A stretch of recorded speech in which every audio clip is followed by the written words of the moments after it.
Hello, and thank you so much for joining us for the ROH Impact Post Show. We appreciate you being here. We appreciate you hanging out with me and Reg.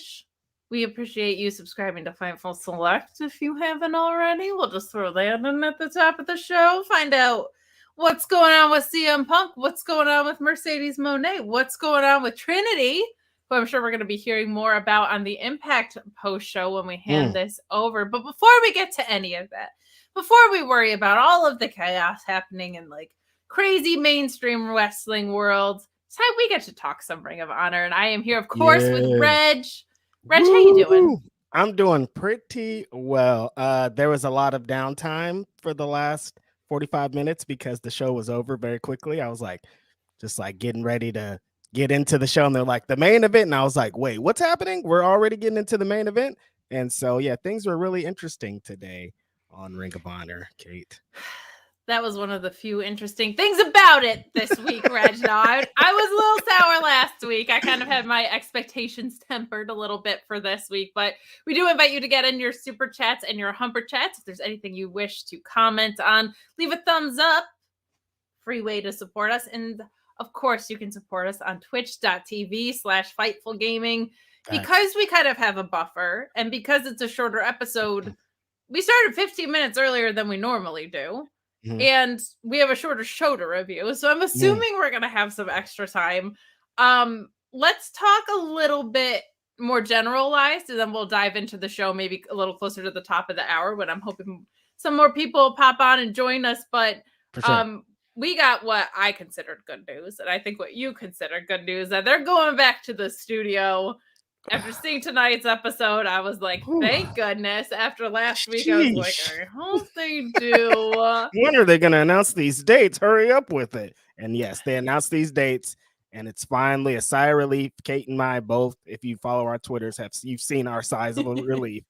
As they announced May 6th and 7th, they're going to do some Ring of Honor tapings back at Universal the way that we liked it. We were spoiled. This show tonight showed us that we were spoiled very much so when they were in the studio and we were getting it over there because it was just a little bit stronger. So part of it is circumstantial, right? If you commit to doing things the way you're doing. I was actually surprised we didn't get a show that was this length last week based on the live experience that you have there. But I was complaining about it last week, and I have similar complaints this week of like, where are the champions that aren't named Athena? Like, we don't have a lot of them around, right?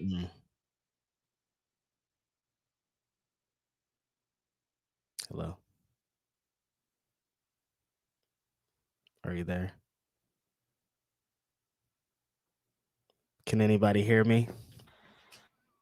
Weird. My everything went weird. This episode was a little weird, but we're back in control now on all fronts. I want my champions back is what I was trying to say. I miss my champions. We didn't see a lot of them. And we also haven't seen some of those like semi-regular people that we were seeing that like I have an attachment to in Cheeseburger and LSG and Trisha Dora and like all those people that were kind of like being kept around. It seems like they've just been more locally relying on talent, which is great. Because I love people getting opportunities there too, but I like to see the people that feel like Ring of Honor. I'm hoping that's a return. This show tonight felt like who's back here, honestly. Kind of that piece of it. Like, hopefully some champions are coming back to the picture. We know what's next for Samoa Joe. We don't have really any idea what's next for Claudio. We got some hints about Athena tonight. No idea what's going on with my tag champs. No idea what's going on with my 6-man champs. What are you thinking in that regard? Today's show felt like who's back here for AEW. Oh, now I lost Reg. Oh shit, what's going on here? Reg, are you muted? Did everybody get muted? I don't think. Are we having technical difficulties? Am I here? Somebody say in the chat who's here and who's gone. Because I don't know. Can you hear Reg in the chat, people? Because I can't hear Reg at all. Oh no. See, this is why it's good we had a 15-minute buffer.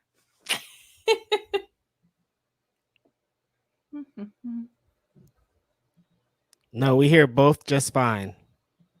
I think Kate's thing is lagging, maybe. Anybody? Can anybody confirm? Hey, I got you back. Can you hear me? I got you now. Sorry. Okay. No, it's all good. We have some time. Mercury's in retrograde or the Michael. Yeah. It always fucking everything up. Yeah. We hope everybody's here and we hope everybody's having a great time. Okay, yes. That's what's up. This show today felt like they were like, who's back here? Oh, the best friends are here. You guys get out there. Oh, this person's here. You could be on the show today. It doesn't feel like they set our expectations way too high, I guess is what this is, because it doesn't feel like when we started the show. When we started the show, it felt like everything had a purpose. Everything was attached to something. There were stories to all this. And this is just like, yo, wrestling's happening. We need to fill this Ring of Honor show with something like who's here to do it. And that's like the spirit of Ring of Honor didn't really live super hard in today's episode. See, that's how I felt last week, but I feel like you might have been under some influence of something on 420 that was putting you in a good mood. Yeah, Vikingo, Takeshi, Moriarty. I was blinded. I get it. I understand. Weed, yeah, all the things. Yeah, of course. Of course. No, but I think part of it was, we talked about this before too, like when you tape 6 weeks in a row or whatever worth of content, you also are forced to have your stories planned out. Yeah. But tonight I was like, come on, you're like exactly what you said. I was like, the best friends aren't on the show. What are they doing here? Like, it's cool to see them and like that was fun. But like, what are you guys doing here, man? What's going on here? And they're just like, oh yeah, they really want to challenge for the Ring of Honor championships because they never won them. It's like, all right, yeah, okay. All right, come on. I'm not buying it as good as Ian Riccaboni and Caprice Coleman are. They can sell it. They can. They did. They did their absolute best. They added a lot in this episode, and we did see the return of Nigel, which is he just fits in so well. Glad to see some people see our numbers going up a little bit. I appreciate you guys joining us. We did start a little bit early. We haven't begun talking about the episode yet because I had a suspicion some of y'all might be joining a little closer to 9 o'clock. So we are just talking in generalities here, but we did get to see two people who I've been rooting for. I felt very seen and heard with some appearances tonight. One was in Diamante. Yep. Didn't love the match. We're going to talk about it then, but very happy to see her being utilized. And also got to see Sonny Kiss, who I've been rooting for as well. Very happy to see them. Thoughts on them appearing tonight, but more importantly, do you think they might be kicking around here in the long run? I'd like to hope so. I hope it's not just Sonny being attached to this Trustbusters thing and they're like, we need some more people to get beat up in the Trustbusters thing. Not interested in it at all. Yeah, the thing with Diamante wasn't great, but I think she fills a huge role in the women's division of just like, you know, a veteran that's brawling and beating you up and is really fun inside the ring. So I definitely hope both of them stick around. I was excited. This was like when I saw both of them, like, oh, Kate's getting some things here today. Like, we're having fun. Like, I'm getting my shit in too, love a man. Win. Yeah, exactly. We love a win. I mean, you know, got to celebrate that. So yeah, it did feel like that. But it just felt like a bunch of squash matches or something here today. Like even more than normal, or I don't know what was going on.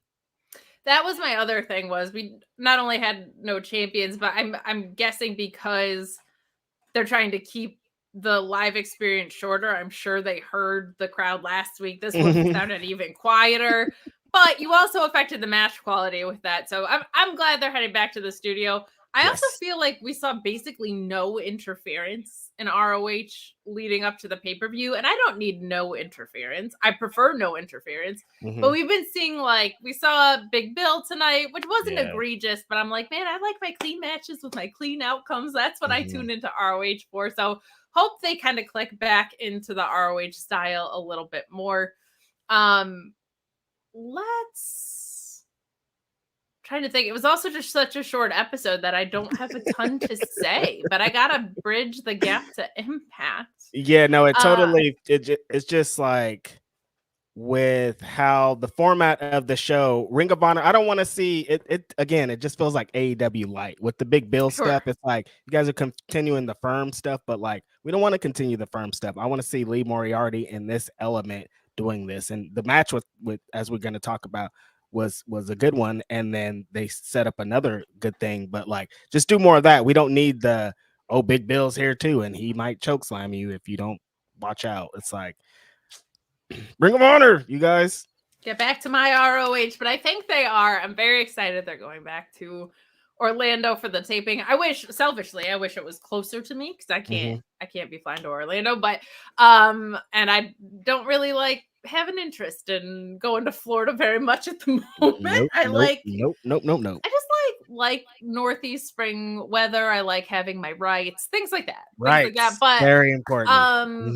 But I am glad they're returning to a studio setting, hoping that we have a little bit more structure and we kind of get back to the normal schedule here. Really miss seeing Trisha Dora a lot. Where is she? Where's Willow? Where's there was a lack of white people rap. So that was probably for you. There's a couple wins here. We didn't get to see Willow tonight. So I agree with you. This did just feel like they kind of spilled the backstage and we're like, go out there. So glad we're kind of getting back to the roots. And I also just liked the aesthetic of the studio. Like it just felt so ROH. Do you we saw Roddy Strong come back right on AEW. That was huge.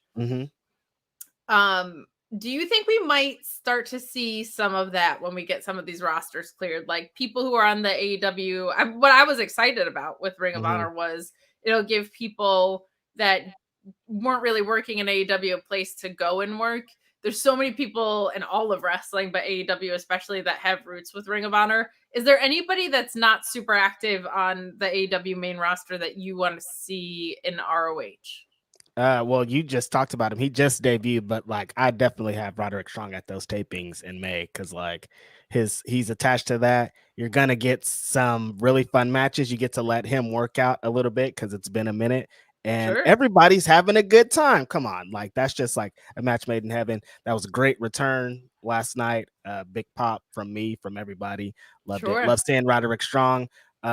He plays a very vital role, even if he's not on TV. Just have him there to, bring his element of what he brings to the table and what he's done in the Ring of Honor. On top of that, though, I liked what they were doing before. Like the Kingdom had a promo here, but I'd like to see them get their things off more. I wanted to see the Workhorsemen come back and get established some more over here. Aussie Open, I know they're out in the open somewhere, but like I want to see them get established more. I thought that they were establishing some really prominent talents here, but things have just kind of been awry. So it's gonna be interesting moving forward. I think once we get back to the studio setting, we'll hopefully be a little bit more back on track. We almost have to be by the nature of the fact that they are pre-taping a bunch, I'm assuming, but it is the top of the hour. So we are going to flip over into specifics of tonight's episode. Thank you so much for hanging in there. People who have been here since 8:45 and joining us in general. Y'all are cool. Another confusing thing.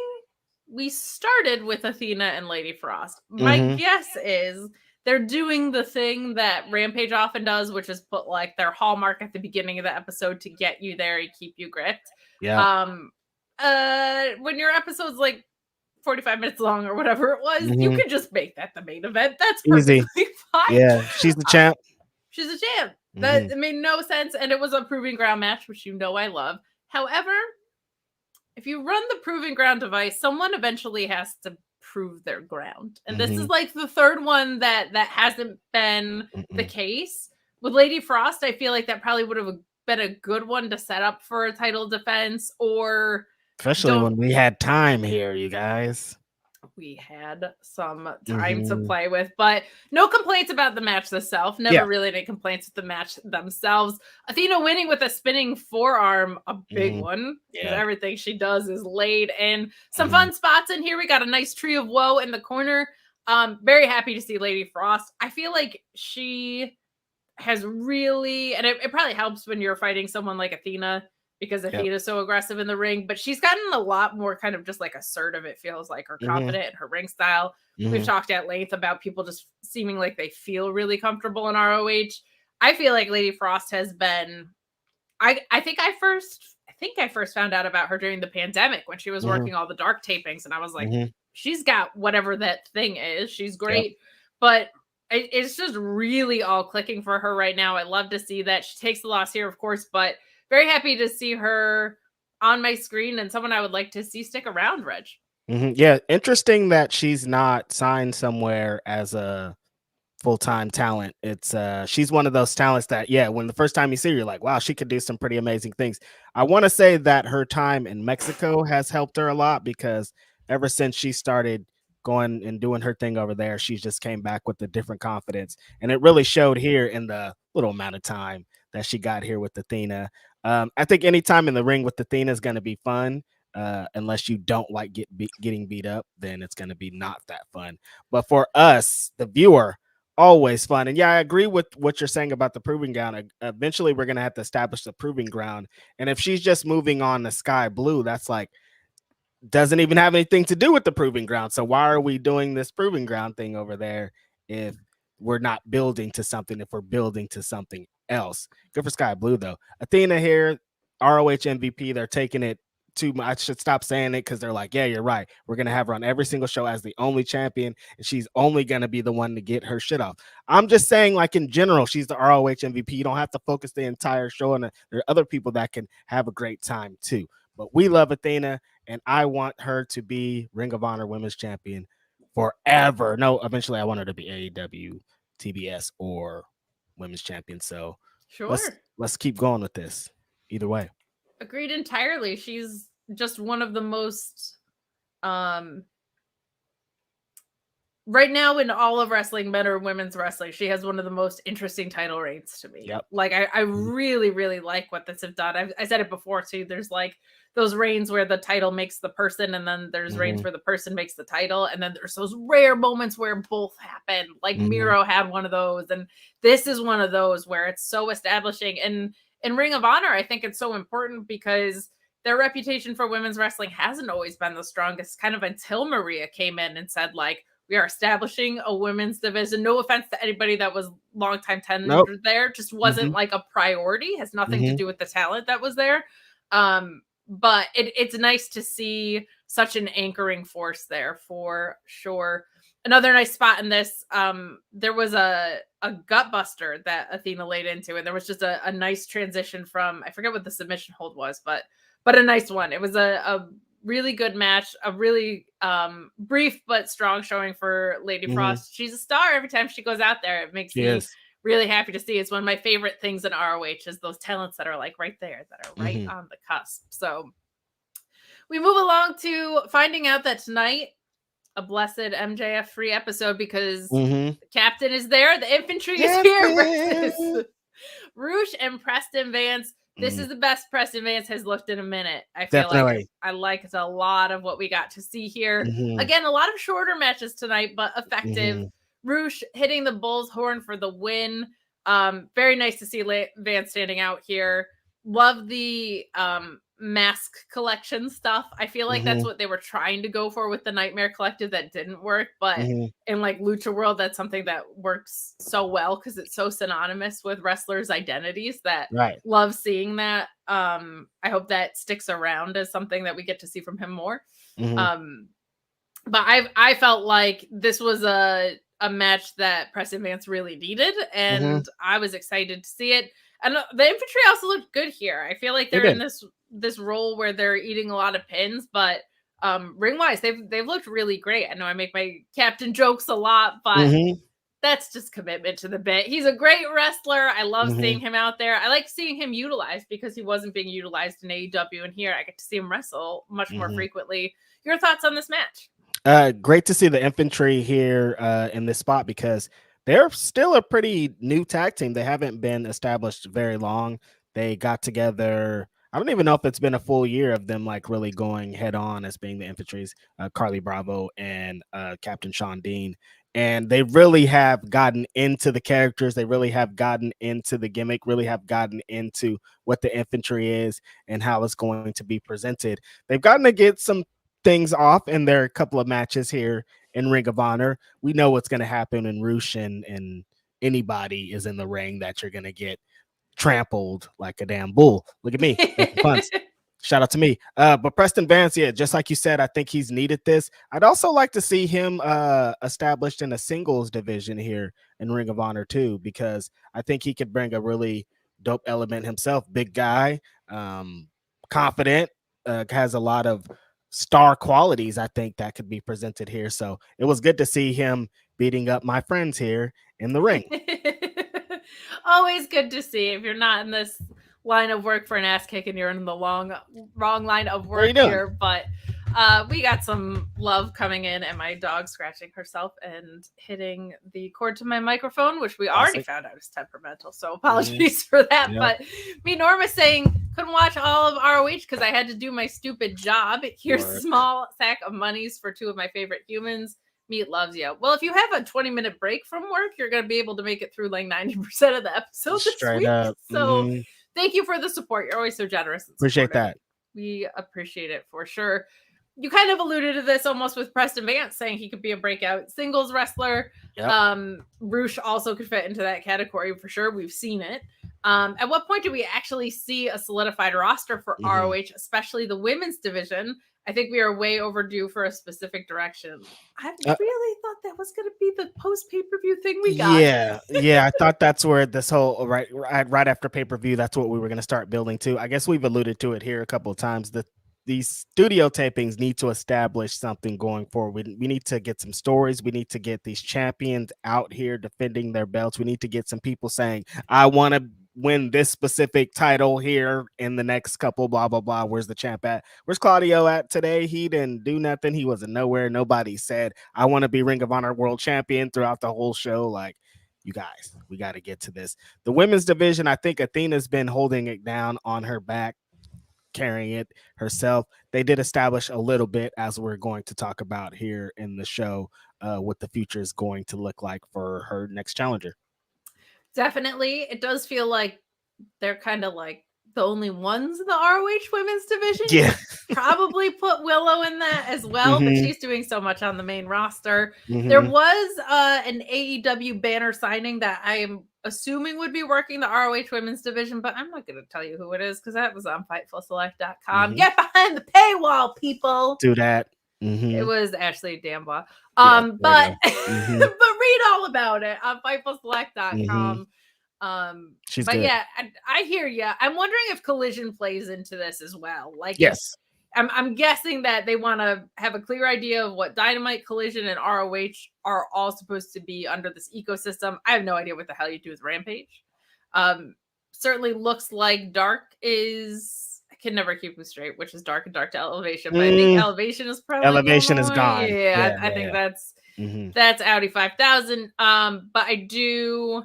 There's got to be some pairs here. Everybody's gonna like Rampage and Dynamite are gonna have to be permanently paired and Collision. Yeah, I think you're gonna have to see some of it. And I feel like if Rampage is just an hour of great matches, that means ROH has to get back to its roots more so. Because these past two ROH episodes kind of just felt like extra Rampage, which there's worse things in the world, let me tell you. It's good wrestling. It's great wrestling a lot of times. It's great wrestling a lot of times. But there's a lot of great wrestling out there. So gotta kick it up a notch. A whole bunch. Ryan Sullivan, my Mark Order Mark Order podcast co-host, saying, of course, this is the night Kate starts right on time. Listen, all right. I had like an extra half hour to prepare for the show. Like normally do. It's the post show over here already with how much time they gave us. Exactly. That's what's up. So more love for Athena chiming in here. I'm not surprised at all. She is our biggest draw at the show. So she's definitely ROH's too. Tim Gordon saying, enjoyable show tonight. Athena was a highlight as always. Loved Brian Cage and Leon and Lee versus Rocky too. We're going to get to those in just a moment. But I agree. Albert Ponce saying, Loco versus Christian was great. Athena continues to be the A champ, but where's Claudio or Joe? That's what we're saying. Great questions. We need a brand split for this all to make sense. I agree.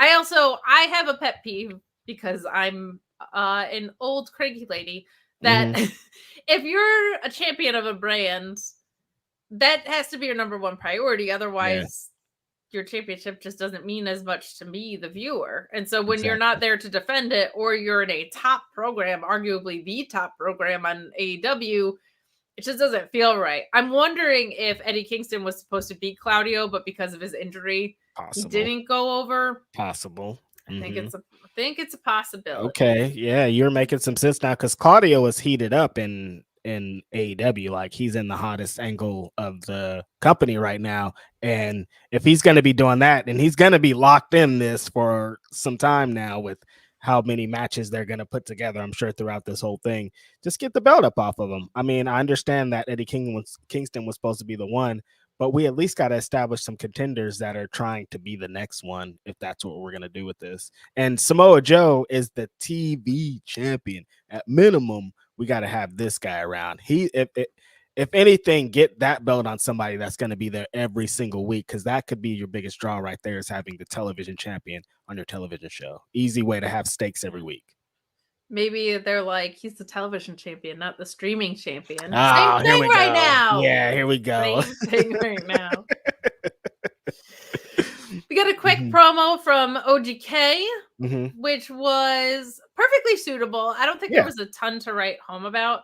I don't want to sound like a hater of anybody, but like I don't like connect as a fan that much with Matt Taven. So there's there was nothing wrong with it. It's just one of those things where like certain wrestlers hit for you more than others. Sure. But this was a perfectly fine promo. I think what is nice is it definitely seems like they are clearly an ROH talent. Like, in all the ambiguity that we've talked about, I think it's really good to have these guys and the just hideous Maria Carolina. Every time I not see looking her, I'm great like, at all. push babies out of that body. How? What a person. Amazing looking. Yeah, I think this was just kind of another one of we just had a promo like this from them maybe a week or two ago, just to like, we're the kingdom and this is why we should have this. They did establish a little bit of that, like, you guys, we don't use this as a stepping stone, even though that might have been a little bit of cap. This isn't a stepping stone for us. We are here to win the Ring of Honor Tag Team Champions, and we hate that you guys are using this as a stepping stone. I'm like, I don't really know if Top Fighter are using this as a stepping stone. They might be trying to get this off. Peace to Dante, and Action Andretti for being around too, and Darius, everybody. But yeah, not too much to be upset about. Again, they're just here to be like, we're the kingdom, we're badass. Look at Maria, she's cool. She's incredible. She really is. Not just, I know I say look at her because my God, look at her. But she's so she's done so much for the business, and so especially Ring of Honor's women's division. 100%. And I just her approach to things is something I just really admire and respect. And I think it's awesome. So something that was a little less awesome, but not bad.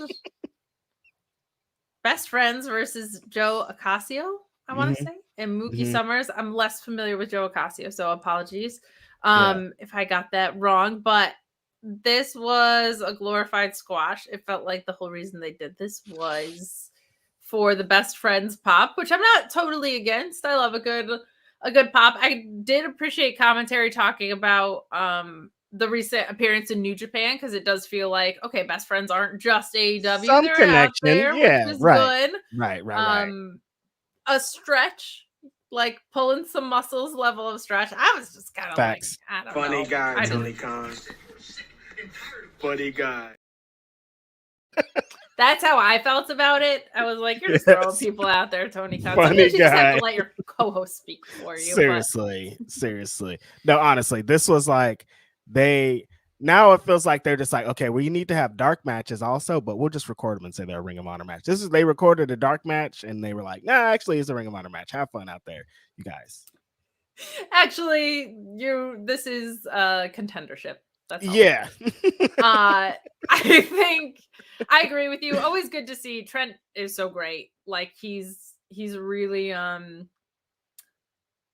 want to say he's like slept on, because I feel like it's more the whole faction of Best Friends is slept on because of this international title reign, which has been so great for Orange Cassidy and super productive. I mean, anybody would be in their position with Orange doing what he's doing. He's just like a step above everybody, not just in his own faction, in the world. He's like dominating. So, but they continuously get lost in the shuffle when they should. And it's Chuck and Trent, man. They like best friends can fit in any division on Ring of Honor in AEW. They could be AEW tag team champions tomorrow and they'd be believable and everybody would love it. You know what I mean? They could be contenders for FTR tomorrow and people would be into it. So it's great to see him here, but like you're not going to be here for long. But if you are, we are happy to see you here. Sure. Yeah, it doesn't even from it feels like AEW is a really great home for them based on their character and the way that they wrestle. Like ROH, I think just feels like a little bit, not that they couldn't succeed in it, but like does feel a little bit off brand in this iteration, especially.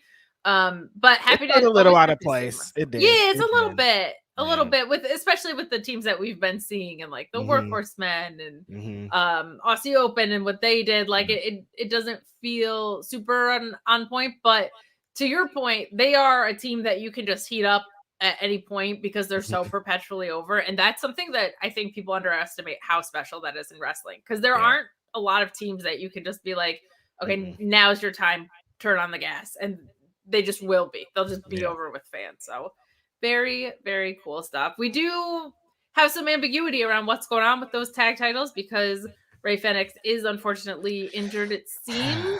I'd imagine if it was longer term, we'd be hearing more about it, or they would have made an effort to get the belts. Some kind of something. So I'm hoping that's a more positive prognosis, but we'll see. We'll see what happens. Going from the unfortunate death of Jay Briscoe and the tag team titles were up in limbo to the Lucha Brothers, which we all were excited about, and then Phoenix being in whatever condition he is. It's like, damn, these Ring of Honor tag team championships are under some unfortunate circumstances, and it just sucks because it's a hot division. They established some great tag teams here on the show today. So agreed. There's a lot brewing in ROH that I think once we do get that clarity, it's not going to take long for us to be like, I am so bought in.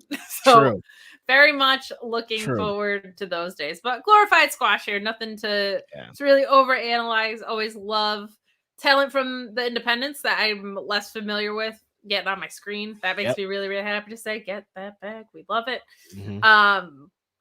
We move on to Brian Cage defeating Joey Jett. This is another one. No, Brian Cage was with Leon Ruff.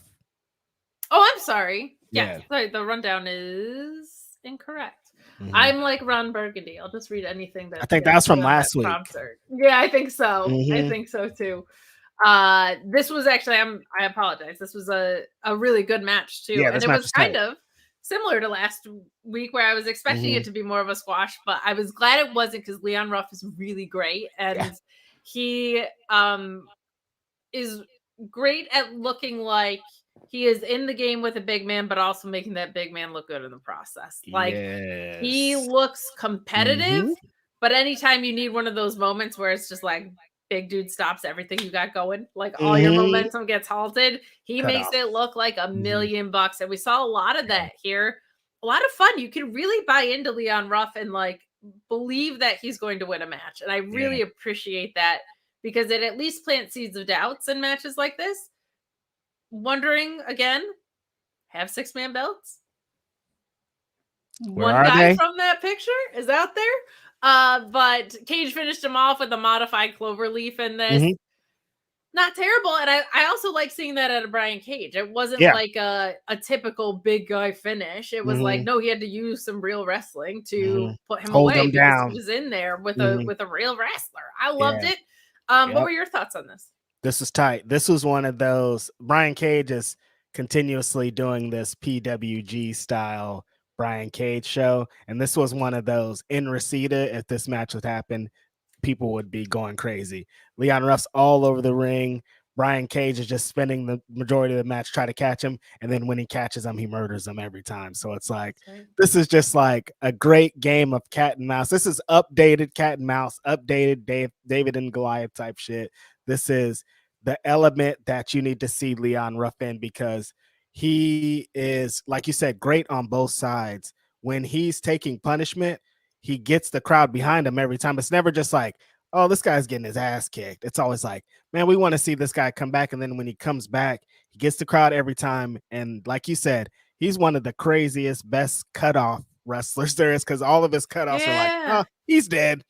He clotheslined him, he's dead. He suplexed him, he's dead. Leon Ruff's dead. And then he comes back from it. And again, he gets the crowd into it. And you're like, wow, we really, really like this young guy. And then in the end, dead again. Cloverleaf. It's over. But always, there's never a Leon Ruff match that happens, whether it's 1 minute, 5 minutes, 20 minutes, where you're not like, damn, Leon Ruff, he really has something. That kid really can do it. Just like the perfect underdog. I love it. He's a contender here in Ring of Honor that I think could stay and represent in a number of the divisions. And that's going to be fun for any wrestler to be in the ring with. This was good. 100% with you. I would love to see him stick around. And to your point, I think he could be a really fun piece if you wanted to throw him into a 6-man picture or a tag team. I love this from Luis saying, like, my bad about getting it. Like, I would just, of all the things going on in the world, like, love to like lay into Luis about getting a header run. Do better, Luis. All right. Yeah. I'm out here putting minutes of my time into this. Okay. Minutes. Do better. I said minutes tonight. Okay. Minutes. I'm going to be up to at least 10, 15. At minimum. Do better. Yes. Luis is incredible. He is the whole reason I feel safe being able to do this. Our friends are always, so everybody that's always showing up in the chats, that's always showing up to watch us talk about wrestling. Y'all are just so cool. Yeah, and someone's got to keep the Gareths out of here, and that's with Luis. Wow, Kate. I know. I shouldn't have summoned. I shouldn't have summoned it. I hope I didn't invite it. It's like I feel like he has like his ears are ringing now. I'm saying he's tweeting right now. Oh God. Okay, we got to move on. Adby Devin saying, personally, I think a team surviving a proving ground match against the Embassy would be a fun story. That's a great shout. That's a great shout. I love proving ground matches. Who knows? Almost probably not Dalton and the boys. Other than that, we don't really know. But I love proving ground matches anyway because I'm a nerd who loves rules and wrestling. That's why I love pure matches. I like devices that are cut clear rules into things and make sense of this little world that I'm buying into. They're most effective with competitors like Athena, like the Embassy, where it's something that it's like very, very Taz, very survive if I let you. Like those brutal beatings make the time limit thing feel so much more important because lasting 10 minutes with someone like that, like absolutely means something. And I don't have an ad read for Blue Chew, but if you need to last more than 10 minutes, bluechew.com code Fightful. So we're gonna get them to sponsor this show. If you want to show up, you can last in the proving ground. See, we don't have the sponsor yet. Yeah, we're gonna get there. This is what you can get though. Yeah, that was a sample for all y'all. My monitor's being weird. All right, so we move on to the Dark Order, Evil Uno and Stu Grayson versus the Trustbusters. I got my Sonny kiss. Here we go. Finally. Jeeves. I also really, really like VSK, Jeeves K, whatever you want to call him. And the Righteous came down to watch at ringside, which is a fun little wrinkle.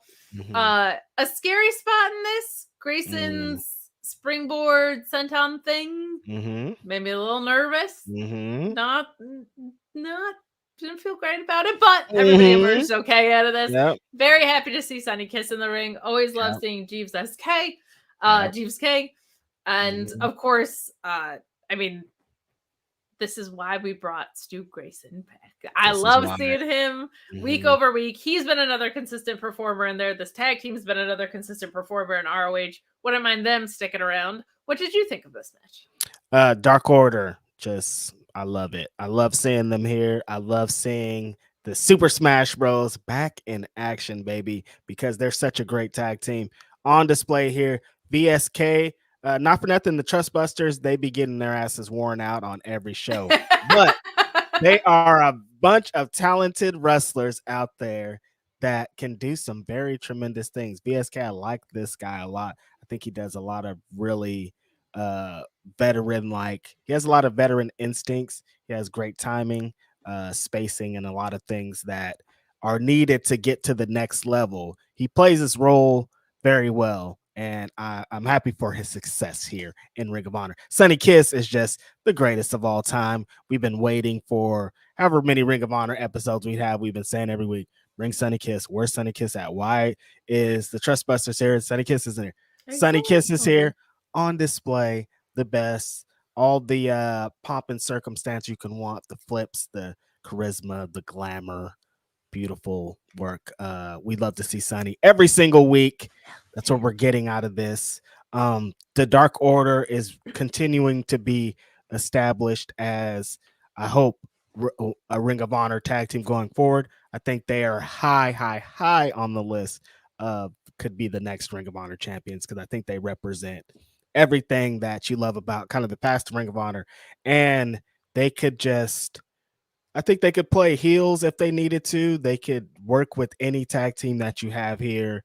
And Stu Grayson, every time he wrestles now, it's a point to prove. You've never let me get released, never let my contract, whatever happened, that happened. Don't ever let it happen again, because this is the person that you get. Just fire, just like a veteran wrestler that's still so hungry, and you can feel it in every one of his matches. He's so great. He does so many very fundamental things extremely well, and that is like, to me, what ROH is all about. That's why and it's he's my favorite fast, man. When he starts going, whoo, crazy. I do want to see more Silver and Reynolds as well. If we're putting the ROH, if we're putting Dark Order in ROH, let's put all of the Dark Order. I like them too. I want them to be. I think they'd be a great addition to Ring of Honor more than whatever they're doing over here. So yeah. Let's bring all of the Dark Order over here. More than Heyman's lackeys. All right. Come on, a lot more. Come on, we like that too, but we'd like this more. I think. Yeah, I think so too. I just want to see them in the ring. I like seeing them wrestle. Yep. It's good stuff. Matthew Plus trolling as usual, saying hate to break it to you, Reg, but even though she looks old enough to be Granny, Katie ain't even a mom. Bail, bro. Listen. Wow. Thanks for your money week over week. Yeesh. I like it better when he sends in humper chats, because then I just change what he said and nobody can see it. I'm just like, oh, Matthew Plus said, Kate, you look so wonderful today. What a delightful show you are hosting. Say that this time. He did not. He did not, but you know what? I kind of feel like a granny this week, so I can't even lie. I feel like I don't look like a granny though. I feel like I look like a typecast businesswoman in a Hallmark movie, or like from the 90s or something. With a Hallmark movie. Like a fucking waitress today. Look. We're right from the shoot job to this, okay? I'm doing my best out here. Damn. Come on. So we move along to another debut that I was very excited about. Another ROH debut, I want to say. At least in this iteration. Sure. Yeah. Yeah. We get Skye Blue and Diamante. I love Diamante being here. I've been wanting Diamante in LAX. I've been wanting Diamante just doing cool stuff in AEW. I've been wanting her everywhere. I feel like her versus Athena could be something really special if and when they let it happen. This match, not so much for me. Unfortunately, she does have a really nice German suplex towards the end of this. It gets cornered. Yeah, that was a really, really nice spot. I hated the sequence early in this with the 1-2 back and forth. It went on way too long. And to me, the beauty of that segment, when you do it, is like something different emerges with each roll through. Like a position changes or these like subtle difference. This was just like seesaw. Yeah, see, I don't like that. We're just doing so. That's where things get muddied up in the wrestling thing, because when people that do it exceptionally well, when the Young Bucks get into their sequencing, and then people are like, this is just gymnastics, this is blah, blah, blah. But then you see the people that don't do it as well, and you're like, oh, I see why the Young Bucks thing is, why it works so well. Yeah. It's like the Tiffany Stratton and Sol Ruka stuff. It's like, you see them do it, and you're like, oh, then when I see Commander do, you're like, oh, I see what the difference is here. And sometimes 100%. You don't need to just have spots in there just because they're cool spots. They're cool spots for a reason, and not everybody does them. Yeah, and this one just like didn't it didn't seem like it played to either of their strengths. Like when I see Diamante, I'm like, she to me hits almost. This is a like pretty intense comparison, I guess, but like almost like a Daniel Garcia, where I'm like, she's laying her shit in, and she always is trying to win a match. Yes. Like that's my favorite thing is when wrestlers always look like they're trying to win. This wasn't that, and I didn't feel like Skye Blue came across especially great, but she does get the win here. She kind of gets a pin out of nowhere, which I also didn't like because it made me feel like Diamante's kind of a sucker, and she's not. She's an established great wrestler. So I didn't love the way that this match was necessarily put together, but I'll tell you what, I do love seeing Diamante in ROH. I like seeing her wrestle on my screen as many places as possible, as much as I can get to see her. Loved the post-match with Athena coming down and smushing Skye Blue's hat. She said, I don't need porcelain dolls. I can also take what's most sacred to you, which is clearly your hat. Cora Jade attacked it on Twitter, a whole thing. She's just so awesome. Anytime Athena's on my screen, I'm like, she could be making a salad, and I'd be like, she's so cool. She's great at awesome making that this. salad. Look how great she's doing. So, any thoughts on the match itself? And are you looking forward to? It seems like we're teasing a program pretty heavily here between a underdog, innocent Skye Blue, and holy crap, Athena's gonna beat your ass, Athena. I guess where I was leading with where I was saying what I was saying a minute ago. Skye Blue feels like one of those. She feels like an NXT 2.0 act, and she kind of wrestles like one, and not a good way. Oh wait, what did I say? Listen, she needs work, and I don't know if we need to be seeing it every week. That's the issue that the World Wrestling Entertainment, their biggest issue is we're seeing people in their first, second, and third match on TV, on national TV. 600,000 people are sometimes watching somebody's fifth match, and that's not how this should work. No. Because we need to see these people develop. I don't know how long Skye Blue has been in the business, but it still feels maybe like that long. She's super young. She just hasn't been on Earth that long. Yeah, totally. But it feels like we're watching her develop along. And I think there's enough. We don't need to, because there's enough super talented women on your roster already that we could be seeing that are already ready to go, and that could be having better, more competitive matches on your show, and not doing the 1, 2, 3, 1, 2, 3, and catch my super kick, and then I'm gonna spin, and then I'm gonna, you know what I mean? It's like there's some.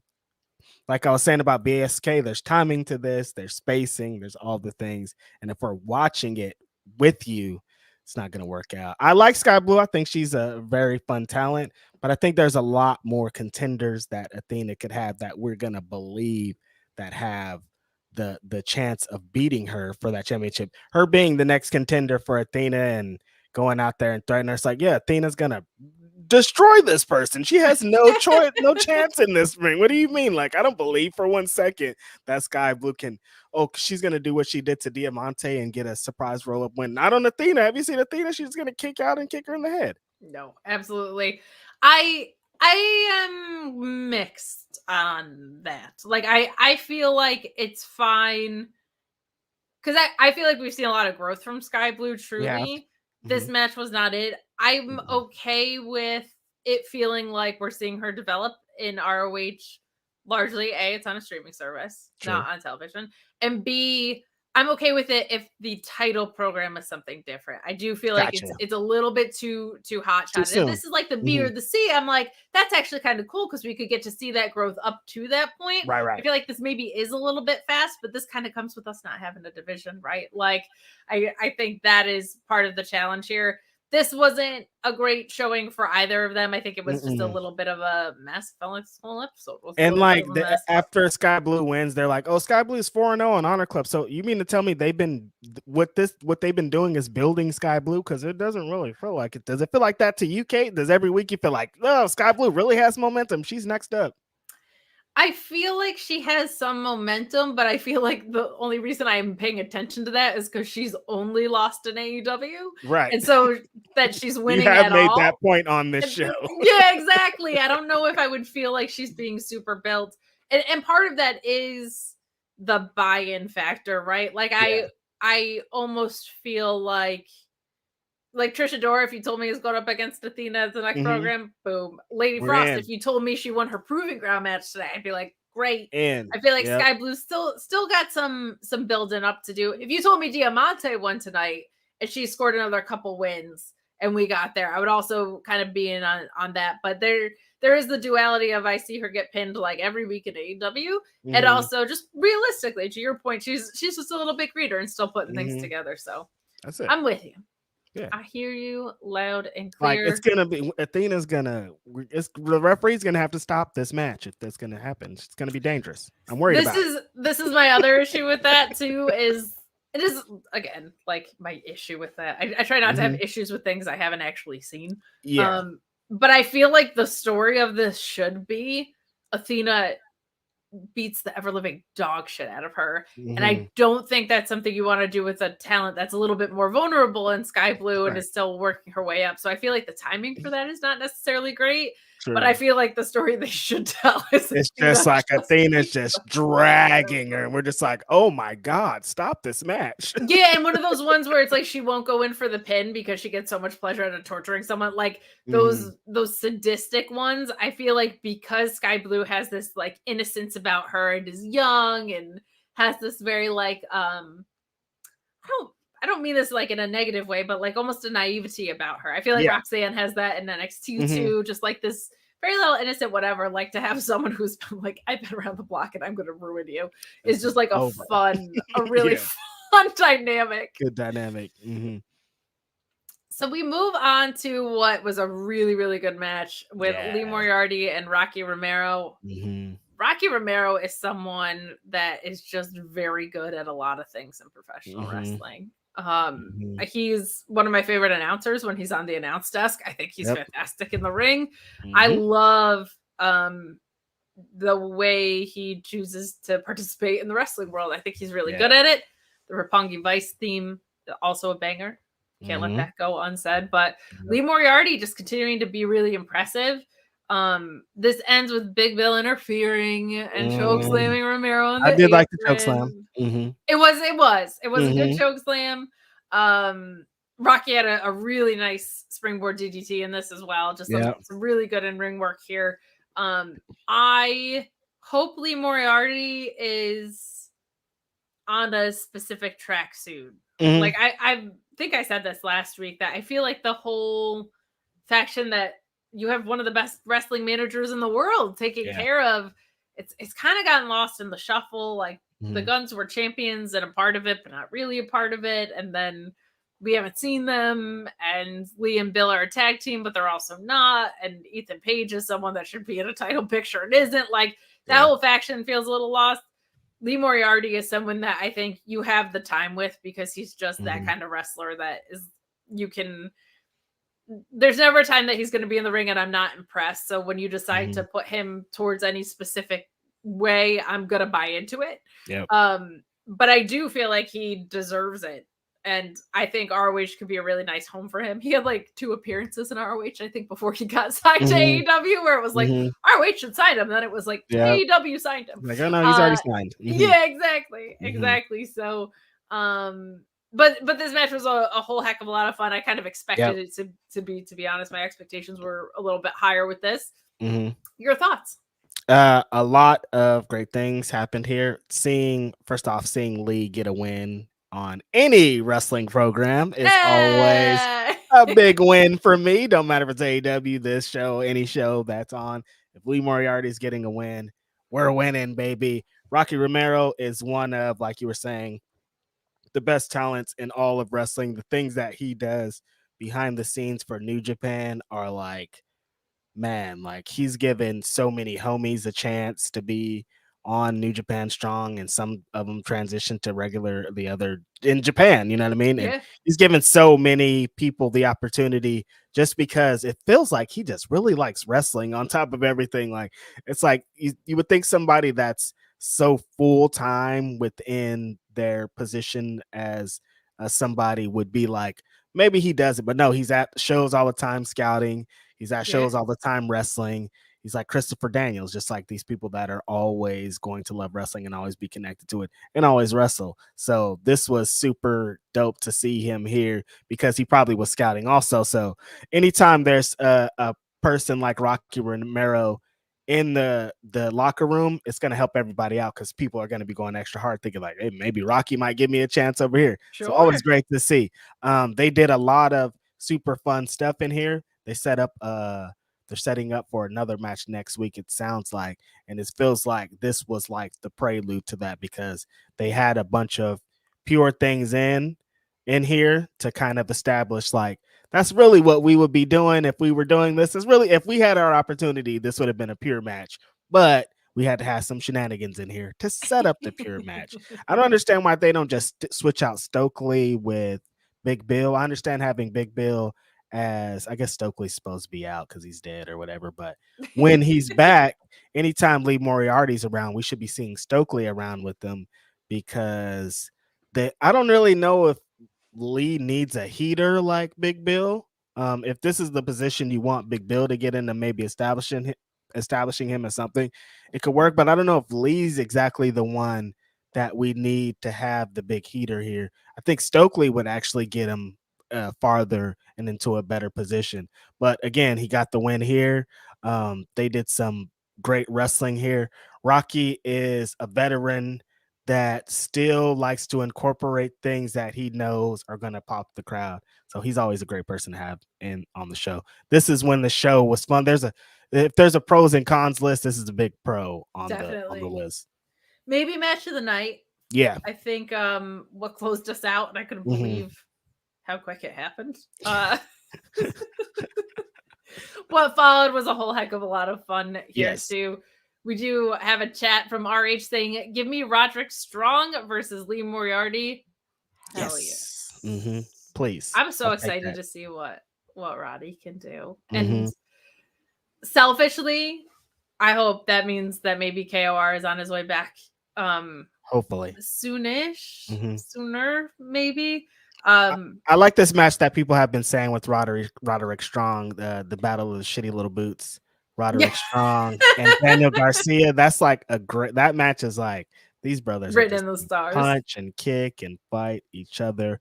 Roderick Strong and Bryan Danielson, whenever it happens, blessed be the world dangerousness. But yeah, Roderick Strong being here, there's about 100 matches we all are interested in seeing. Yeah. Would love to see him over here rocking shit. Him and Samoa Joe, him and Eddie Kingston, him and Claudio. Sign me all the way up. Takeshita. Him and Takeshita. Oh my goodness. That's it. Him and Josh Woods. Oh, where's Josh Woods been? Where's Josh Woods? Back on my screen. Where's Josh Woods? I like it. That matchup Takeshita was fire. But Takeshita and Roderick Strong is in my brain now. Kate, thank you very much. That match is crazy. It's gonna be great. It's gonna happen. I'm very excited for it. I'm also just happy for Roderick Strong. He was asked for his release a long time ago. So I'm very glad that he eventually got it and then is working here. So that's a whole heck of a lot of fun. I'm also intrigued to see, because I'm assuming ROH is going to be built in part for developmental, like if Marina Shafir comes down here. Yeah. I don't need couples this thing. It's annoying. But because she is like developing this kind of vicious, like we saw blood sport, like that kind of style, I think in ROH in the women's division, especially with Athena at the helm, could be something really fun if she can get her sea legs under her with us. I think it could be really, really, really fun. And somebody we were talking about, Phil brought this up very recently, somebody that could possibly, we haven't heard anything about her in AEW since her injury that happened, but Layla Hirsch, potentially when she comes back from her injury, would be just like fit in like a glove in the Ring of Honor 100%. Women's division. So kind of funny. I think a few of the injured people, Serena Deeb in ROH. That just feels right, especially knowing that she has a backstage role too.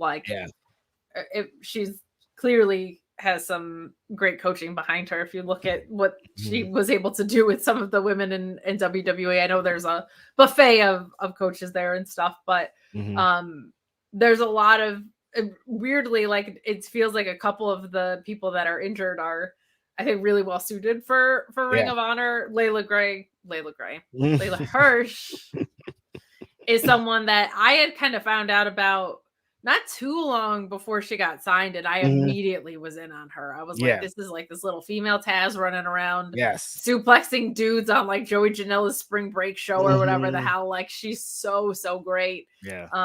Absolutely agree with Phil. You said that? Phil was the one that brought that up. Yeah. Please. Give me it. Serena Deeb in ROH screams pure women's champion. I would love to see some women's pure matches. I think that's that would be super fun. Just like a pure nerd with it, though. Yeah. I love this. Roddy versus Kenny versus Buddy with only knee strikes. Oh my god. No, we like our wrestlers to live, Shot Kid. All right, these guys are just dangerous. Yeah, no, that'd be sick. That would be. I did say someone. Here it is. Haven't seen ROH on TV for a while. So if you are kind of rediscovering ROH, they are on a streaming service right now called Watch ROH. Otter Club. So watchroh.com, or you can download the app. They were sold by Sinclair, who owned them. That's right. A TV station owned them and refused to put them on TV. Sold to the AEW banner, and right now they're on a streaming service. I'm hoping they get a TV deal in the future, but I don't mind like no commercials, whatever length episode I want kind of stuff. But if you are kind of rediscovering ROH, that's why you haven't seen it on TV in a while. It's not on your TV anymore. It's not on TV. Makes sense because it ain't there. So we get to our main event, and it's Samoa Joe from James Gibson in 2005. The fuck? It's Blake, Christian, and Gringo Loco. Exactly what I said, man. All right, fans, we're going to show you a match from 2005. I'm like, you're about to show me what? I want to see more wrestling from today. And it also wasn't like Samoa Joe versus Christopher Daniel. Like, it wasn't anything that... It didn't tie the even into the show. What are we doing? What are we doing? A great match, don't get me wrong. Wouldn't have been mad to go watch it, but when I saw the broadcast was an hour and a half. James Gibson next week or the week after or the week after that. Why are you showing me James Gibson? Show me somebody I might see on the show potentially. So bizarre. But our actual main event, Gringo Loco versus Blake Christian, was a lot of fun.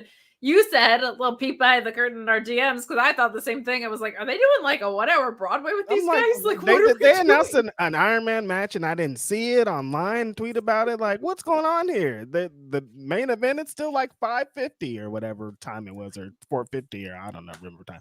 But it was early and I didn't understand what was going on. And they went even shorter than I expected them to go in the main event. So things were just weird.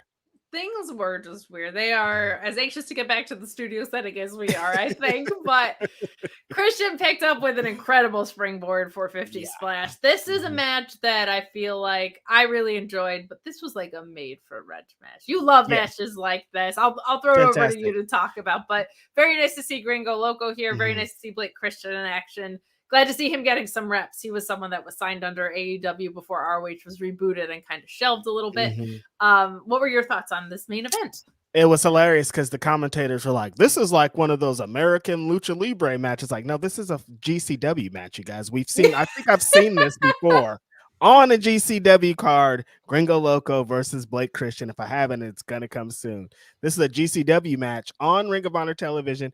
It's always so cool to kind of connect those dots and see how crazy that wrestling is, that this match probably took place in front of 200 people the last time it did. And there were only 200 people left over after this long ass TV taping there. But that's not the point I'm trying to make. It was in a giant arena. It was a different setting. So but the capacity. The capacity, there could have been. There still was 200 people there, but there could have been 5,000 people there if possible. But yeah, GCW match, to see things like that recently on Rampage, it was Daniel Garcia versus Brody King, the PWG world champion against the PWG tag team champion. And just like, that's so crazy how these things happen. Like, being a wrestling fan for my entire life, I couldn't imagine that this, and WWE being centered around so much of it. You just don't imagine that things like this would happen. So to see things like this were cool. And they did they did the GCW style match. This was a sprint. Mhm. They did everything that you would want. There's a false fairy flop. Gringo's doing his wild top rope things. He did like the reverse angle slam off the rope, made Blake Christian into a moonsault. And just like, you guys got 8 minutes, do every move that you have, and then Blake Christian will go over with the springboard 450. Perfect. I love it. Spot foo. This is perfect. Everything you would want from a sprint main event. Even though it shouldn't have been sprint main event. Give me 3 more matches. What the hell's going on? Why is this show only an hour? I want to see some more wrestling. Kate and I had to sit around twiddling our thumbs because we know people weren't going to be there if we would have went immediately after the show. Yeah. What the hell? And I also just saw like the length of the broadcast is what I go when I set them up, and I was like, oh, an hour and a half. So I'll set it up for 8:45, and we'll go from there. And it was like, actually, the episode though is 45 minutes long, and here's the Mojo versus what are we doing? Here's Samoa Joe and James Gibson from 2005, you guys. Honor Club. Have fun. If you have the audience, you guys, this is, say you have a brand new audience, like this is somebody watching the Ring of Honor show for the first time ever. I'm going to tune in to Honor Club, blah, blah, blah. If you have a first time audience, of all the Ring of Honor matches, if you're not going to connect, if you just want to show a Samoa Joe match, you show Samoa Joe and Kenta Kobashi. If that's the only fucking match you're going to show, because that's the Ring of Honor match that there is. That's Samoa Joe. That's the best independent wrestling match of all time, I think.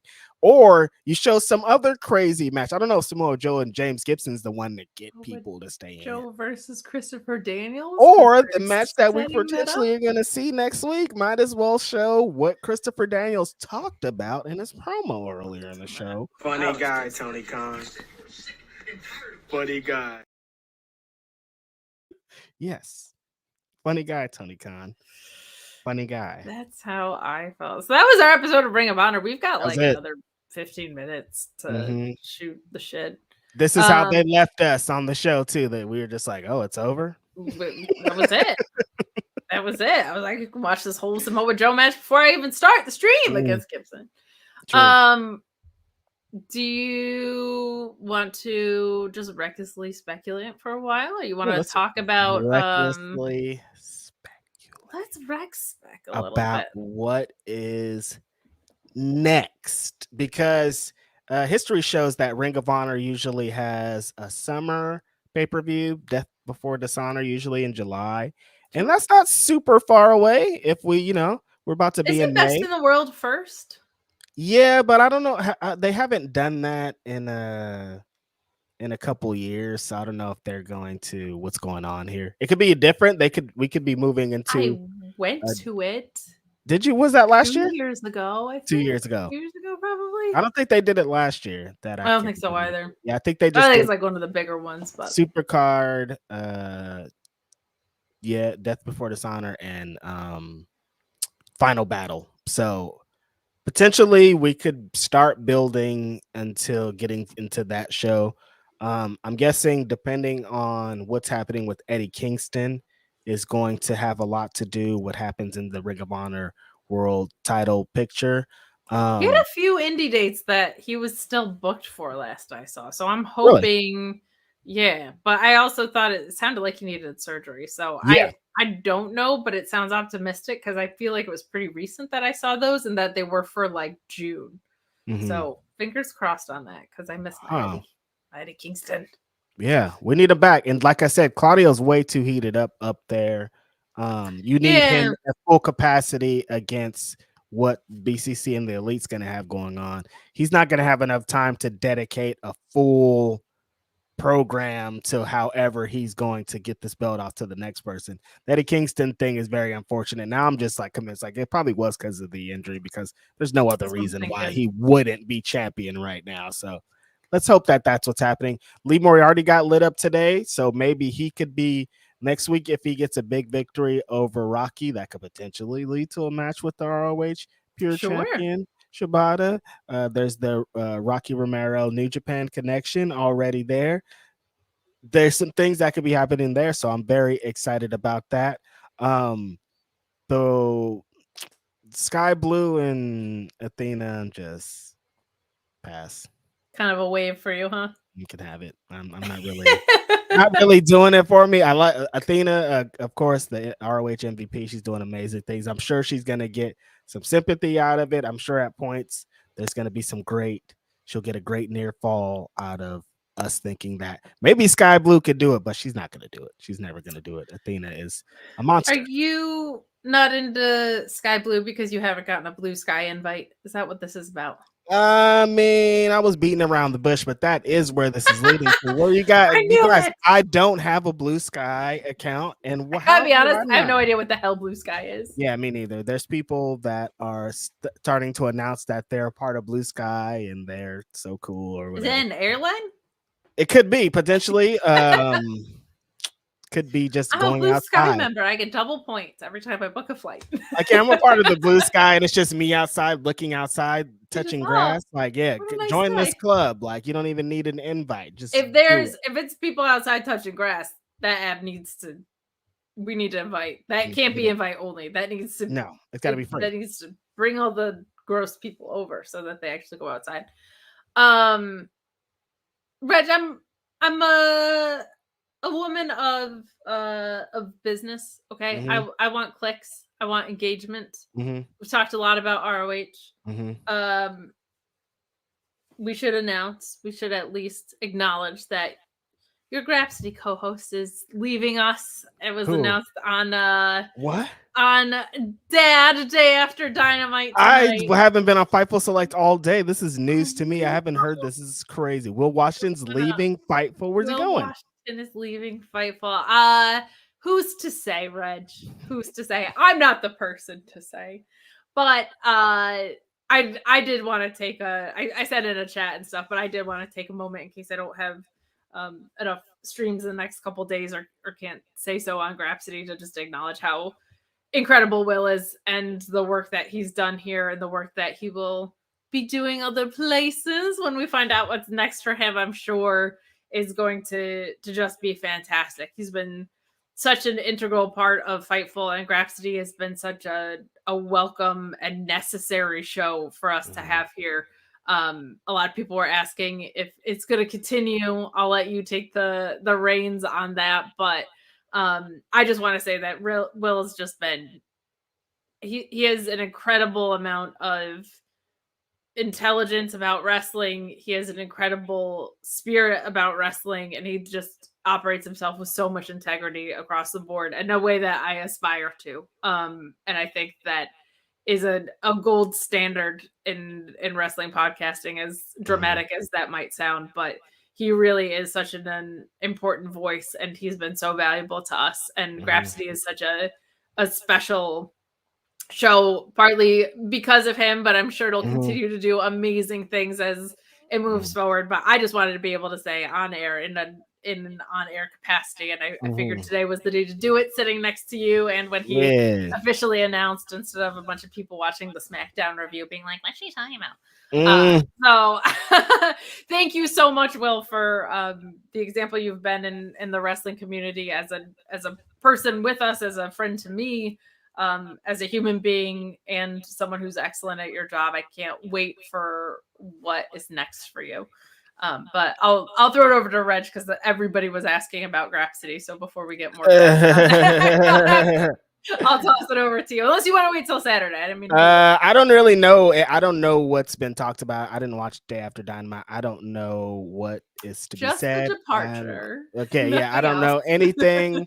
So I'm going to see you guys on Saturday. Dynamite. You hate Will is what you don't support him. Cat's out of the bag. No, Saturday we'll talk about it in full. Shocking 29 saying, "Well, Washington gonna get that all elite graphic." I'll tell you this much: they'd be really lucky to have him if that was the case. Totally, anywhere would be lucky to have Will Washington. He's a encyclopedia of professional wrestling knowledge, and I'm fucking blessed to have been on a podcast with him for this long. Grapsity is the fucking coolest thing that ever happened to me. Get into it more on Saturday. So yeah, that's it. I guess I know how you feel about this show. Shotgun also saying, My two hopes for ROH: a max deal so the show format doesn't change, and touring small venues for bulk tapings like Center Stage in Atlanta or Globe Theater. Yes, I'm into that Shot idea. Kid. That's exactly. Just run this bitch like it's an independent wrestling promotion, like it is. Run the same venues that GCW running. Team up with GCW. I've always had this idea. If you are any market that you go into, just team up with the hottest wrestling promotion in that market. You're in fucking Atlanta, team up with Action for the day, and then you're bringing the Action crowds together. You're bringing the Ring of Honor crowds together. You're bringing all these different promotions together. You're in New England. We're teamed up with Wrestling Open and beyond this week, and we're doing this, and we're just expanding our horizons and making everything work for everybody. But that's just this is pro wrestling, and none of that's ever going to work. I just wanted to say it out loud. Bring the territories back. That's what That's it. That's what we're leading to. We got to continue Dark Side of the Ring some way, so we need some ammunition to, there you go. That's it. We gotta keep it moving. Some people in the chat, I did notice the numbers went up, so my boy worked too. I'm just gonna, in the time that Will has left here, I'm just gonna use him for clicks, for money. Totally. All you got to do is say his name, Will Washington. That's why everyone's like, do you have advice for starting a podcast? I'm like, my advice is ride someone else's coattails. Like I have our own thing that we do on Wednesdays. It's so much easier when somebody else has something to just glom onto it. So just showing up and talking is so easy. Don't but all start the other businesses. Stuff, don't do it. It's a lot going on. Will did say that Grapsity will continue in some form, just sans Will. So we'll see. Oh, he said that. Okay. He did say that. He did say that, but we'll see too if you want to keep it under that name or whatever moving forward. But you guys can talk more about it on Saturday. But Will did mention it. A really great episode if you want to see Will get his flowers, deservingly so, from a lot of people, and him also just talking to Sean a little about his journey in podcasting. Like I think my favorite part of that episode was like, I've been podcasting for 18 years and podcasting's been a thing for 19. Like he's been at this for a really, really long time, and the originator, none greater. Straight up. That's it. And I'm just so happy for what's next for him, and he's cool. It's gonna be really great. I don't want to lose him, but the Impact crew knew we were vamping, which is great. They were like, we know this episode ended early. We're going to get in there early and help Good for them. out. They've got a lot to talk about. They've got Trinity signing. Yes. They've got bring them in. We got to talk about that. Deonna Purrazo title defense that happened tonight. I have questions. Spoilers. Okay. Spoilers. We don't know if Trinity Fatu is signed with Impact Wrestling. We don't know that yet. Joel, George Iceman kind of spilled the beans. He said it's already been spoiled. The news is already out there. He got a big mouth. Listen, you subscribe to Fightful Select. That's $5 in the business, and you'll get the deets about Trinity Fatu potentially, maybe showing up at Impact tomorrow night. The tapings and all weekend. Where are the tapings? Chicago. Ooh, it's gonna be hot. Chicago's doing it this week. Yeah. No. When they run that Cicero Stadium, as they call it, it's not really a stadium, but it's a hype venue. That place did. MLW had them for a while, and people loved it. Man, Chicago's hot. I think Trinity is one of the most underrated talents that WWE had, and a huge swing and a miss. I'm extremely excited about everything that is to come with her, but I don't care right now because what the hell is hanging from your face, Cresta? If you say anything about my beard, you're a misandrist, you're anti-man, and I would appreciate it that you wouldn't say anything when I'm so close to singularity. My birthday is May 2nd. How dare you, Kate? A misandrist. Wow. Hey, my mom's birthday is May 1st. Shout out to my mom and shout out to Cresta for being May 2nd. Taurus gay. I'm May 14th. Wow. Hey, it makes so much sense now. It makes so much sense. It does. It does. And by the way, make no doubt about it, there are some days of the week I'm definitely like anti-man. So Facts, me too. I mean, it's normal. I'm anti-man right now. What are these two guys doing here? Whoa, hey. Come on.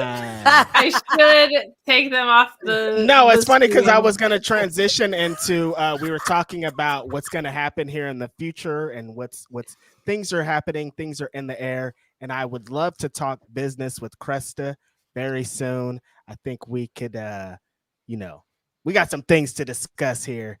I am picking up what you are putting down. The wrestling space needs us. I'll just say that.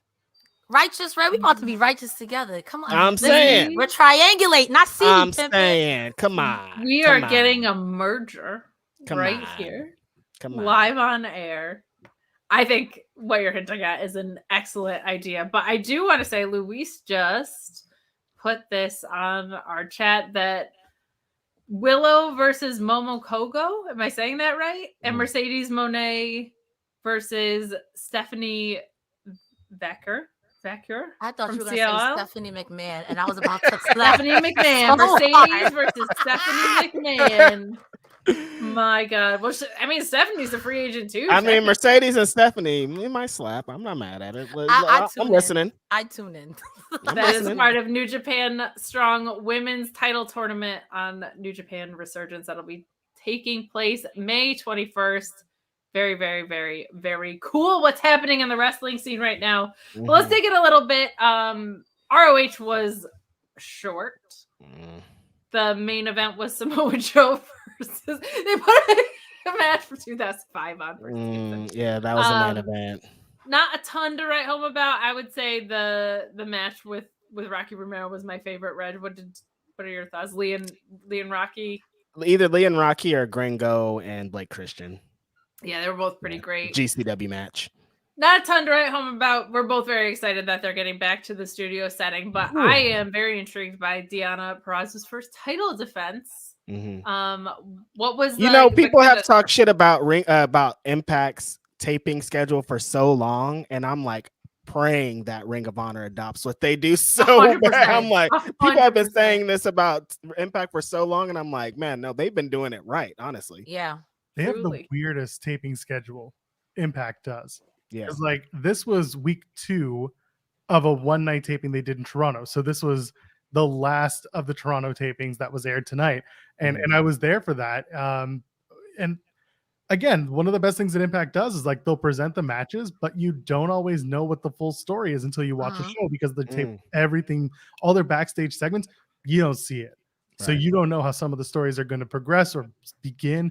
You're just going to know that there's a match and that's it. Maybe an in-ring promo will, clarify a little bit. But other than that, you're just kind of trying to figure it out and enjoying some matches. Ring of Honor could easily take on a similar taping schedule. They also need to figure out how they want to promote special events or special matches that they're going to do. Because that's, again, one of Impact's strengths is that they are building to a monthly event, whether it's pay-per-view or an Impact Plus show. As a result, they have something on the calendar to kind of build towards, and so their taping schedule can benefit from that. And if Ring of Honor gets that same mentality, then for sure they could do something like that. Ring of Honor's pre-taped? I thought it was live. No, Ring of Honor taped this past Wednesday before and after Dynamite. So if you were at Dynamite in Sunrise, Florida, you were at the show from like 6 p.m. Eastern until like 1 a.m. Eastern. Oh, see. I'm sleepy. Yeah, exactly. I'm sleepy That's already. That's kind of the matches, problem with it. And then a full 2 hours of Dynamite, and then a full 45 minutes of Rampage because they're just doing the matches, and then another 25, 30 minutes of Do they do Dark and Elevation the same day as well? No. So they're starting to get away from Elevation. At least the rumor is that Elevation is gone. They aired a best of this week. Dark itself should just be at Orlando. Yeah. Just let it live there with Ring of Honor. Like, let it be alternating tapings. Yep. That's People smart. will always say too of like, there's no such thing as too much good wrestling. I'm like, well, there is in one sitting. Give people a break. Yeah. Man. So I'm excited for Yeah, exactly. Exactly. Give me a breather over here. I gotta get some chicken tenders, which will set the world on fire. Whoa. I do. What were the highlights of Impact tonight? Obviously, the Trinity stuff is looming out there, very exciting. But from what we saw tonight, from the tapings before it was announced that she was signed, what did we get from Impact tonight that is worth checking out? A lot of women's matches, which I am so good at. A lot of to me, I was thoroughly sports entertained. A lot of progress. They had a lot of backstage segments. They did like a profile on Frankie Kazarian, who all pretty much said leadership kind of sucked for a while, so I deuced. Yeah, he went there too. Okay. At this point, he just should have said Dixie Carter. I like Yeah. This is the funniest shit as he's like talking about, oh yeah, there were so many regime changes. It's just multiple shots of Dixie. Yo! Oh wow. Put Dixie on blast today, huh? Okay, I'm not mad at it. One of the shots is like her hugging Hogan's leg as he's trying to walk. And I think the voiceover was, and management would bend over backwards for what the veterans wanted, and it's her dragging on the Hogan. I'm like, yo, bang, bang, bang, bang, bang. They went in. I was sports entertained. I'm not above saying I laughed at everything. I was sports entertained, but it was very promo heavy to me. Yeah, we'll talk about that one for sure. There's a segment that tied in the BTI match. So Channing Decker, who is in Toronto, very well known. He's got Greektown Wrestling as his promotion. He had a match with Kenny King that actually was really good. I do recommend going and checking it out.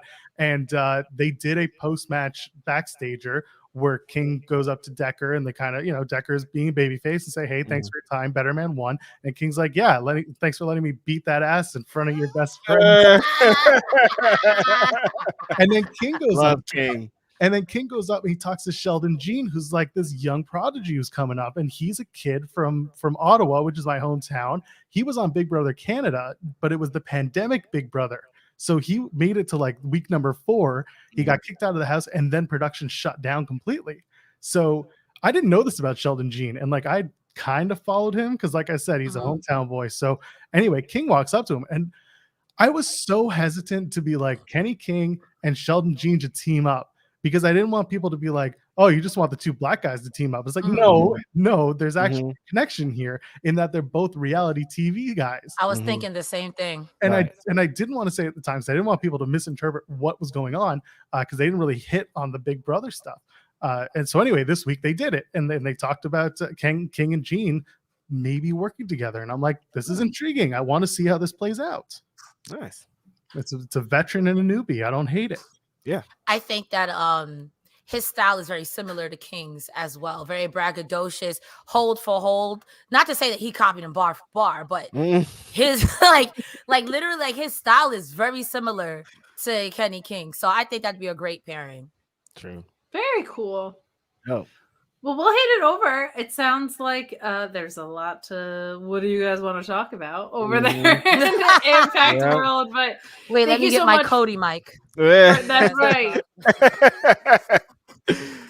I love it. Well, Reg and I had to vamp a lot to fill some time, so we are happy to hand it over to you guys to bring some substance back to what we got going on here. But an absolute blast. Thank you so much for watching us. Stick around and learn a little bit more about what's going on with Impact if you're normally here for the ROH show. There's some good things happening over there, especially with Deonna. So take it away, you guys. Peace. Let's go. I'm going to switch it over to our Impact stream, and then I got to fix my camera. One of these days, all good. I'm going to zoom on out. Here we go. One of these days, we're going to fix this thing. Listen, we'll take it. We'll take it. Give us like a 5-second reboot. Yeah, we do the reboot so that the audio friends can catch up to us. Hi, chat. How are you? Good to see you. Thank you guys for sticking around. It's time to talk about some Impact Clown. I had a lot of sugar today. I feel bad for everyone. Oh man! Before we start, this resurgence. They're doing a one-night tournament for the IWGP Strong Women's Championships, the New Japan Strong Women's Championship, not the IWGP Women's Championship. They're introducing another title in New Japan to do this, and they're doing so Stephanie Vaquer and Mercedes Moné is one match, and then Momokogo versus Willow Nightingale is the other one. So what are I we doing? can't wait. Mercedes and Willow, or I don't even know. I don't know if Mercedes is going to put over Willow. Is she? Maybe she would. I mean, if memory serves me correctly, wasn't Willow Nightingale at one point the ROH Women's Champion?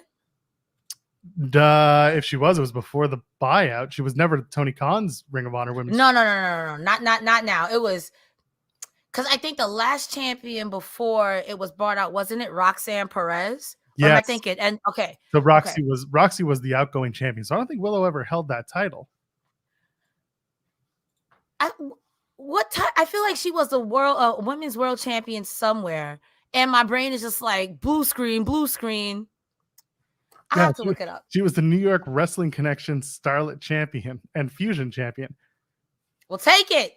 She's a WWR Tournament of Tomorrow winner, but other than that, yeah, she's never held a championship in the bigger companies. Anyway, shall we do the thing? I'm ready to do the thing. Hello, friends. We're back again. It's Fightful.com. It's April 27, 2023. It's time for your Impact post-show. I am Actual Pearl, and as always, after a wonderful Impact, the final episode in Toronto of the tapings, I am joined by my number one, my ride or die, my favorites. It's Cresta Star. Cresta, how you doing? I am so hopped up on sugar, number one. And number two, I am almost at singularity. My birthday is Tuesday, and I'm almost at peak jabroni form. So I'm excited to talk about wrestling. I'm also super excited that if the rumors are true, I get to cover formerly Naomi, Trinity Fatu in Impact Wrestling. And I hate to quote Bobby Fish, but where's the lie? I'm so excited. Earlier this week, for those who may not have seen it, or maybe you're not subscribed to Fightful Select, the best $5 in the business. We'll talk more about Fightful Select later. The report is the big surprise that Impact has been talking about at their Chicago tapings that start tomorrow night is Trinity Fatu is going to be making her debut. The former Naomi in WWE may be landing in Impact Wrestling, and not just for one of those special, guest appearance deals that you and I talk about, Cresta. It's one of those gonna be there for a little while. Could be 6 months. It could be the Mia Yim deal. Remember when Mia Yim showed up and she just did a 6-month stint?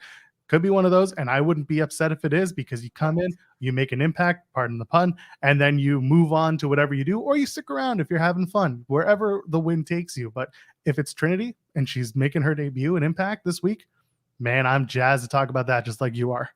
I cannot wait, because in my mind, Deonna Purrazzo versus Trinity, Jordynne Grace versus Trinity. I don't want to see this match because I'm squeamish, but Masha Slamovich versus Trinity. There's so many matches there that my mind is like, do. And Impact works for AEW. AEW works for New Japan. Yeah, listen, it's more of a possibility with her being there than being in the Fed. Okay, yes. However, the AEW connection hasn't really been there for a little while. So I think it's more likely that you'll see Impact and New Japan continue what they're doing, which they are, because they're doing a show in August called Multiverse United 2, For Whom the Bell Tolls. It'll be in Philadelphia. So there you go. You're not too far from Philly. You can go over and check that out. Really, what I'm most excited about when it comes to having Trinity in Impact potentially is that this is going to be a different wrestler than Naomi. This is different. She has never been outside of the WWE circuit. This is going to be Trinity on her own, getting herself over and doing things differently, doing it her way. I'm really, really excited for that possibility and what that brings. And, I know you're not a huge deathmatch girl. You're not big into the squeak. You get squeamish around the guts. I get it. But I kind of want to see Trinity try to go hardcore a couple times. I would just like to see her be, I guess, different. Largely because I've seen what Impact has done for Khan. I've seen what it's done for who else? I'm trying to think of, with someone who was in the Fed. And then when they came to WWE, even Bobby Fish, and Bobby Fish had a great display in NXT. But like I see what Impact can do. It can really change your image. They've done it for Kurt Angle. Come on now. Like people will go to Impact, change who they are or what your misconception is, and come out a super. I mean, if Naomi is capable of Brock Lesnar wrestling, and this whole time they had her doing all this other stuff, I think I too am gonna go to Connecticut and be like this. There's one name that I think about with the rehab, and that is W. Morrissey.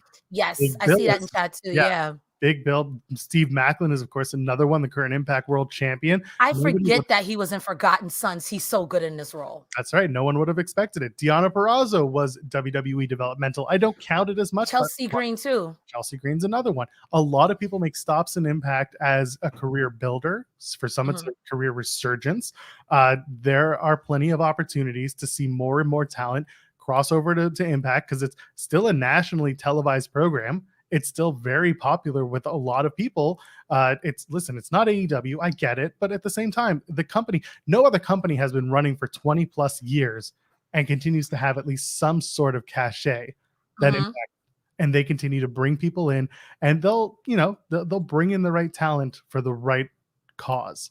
And if Trent is the right girl right now, I'm all for it.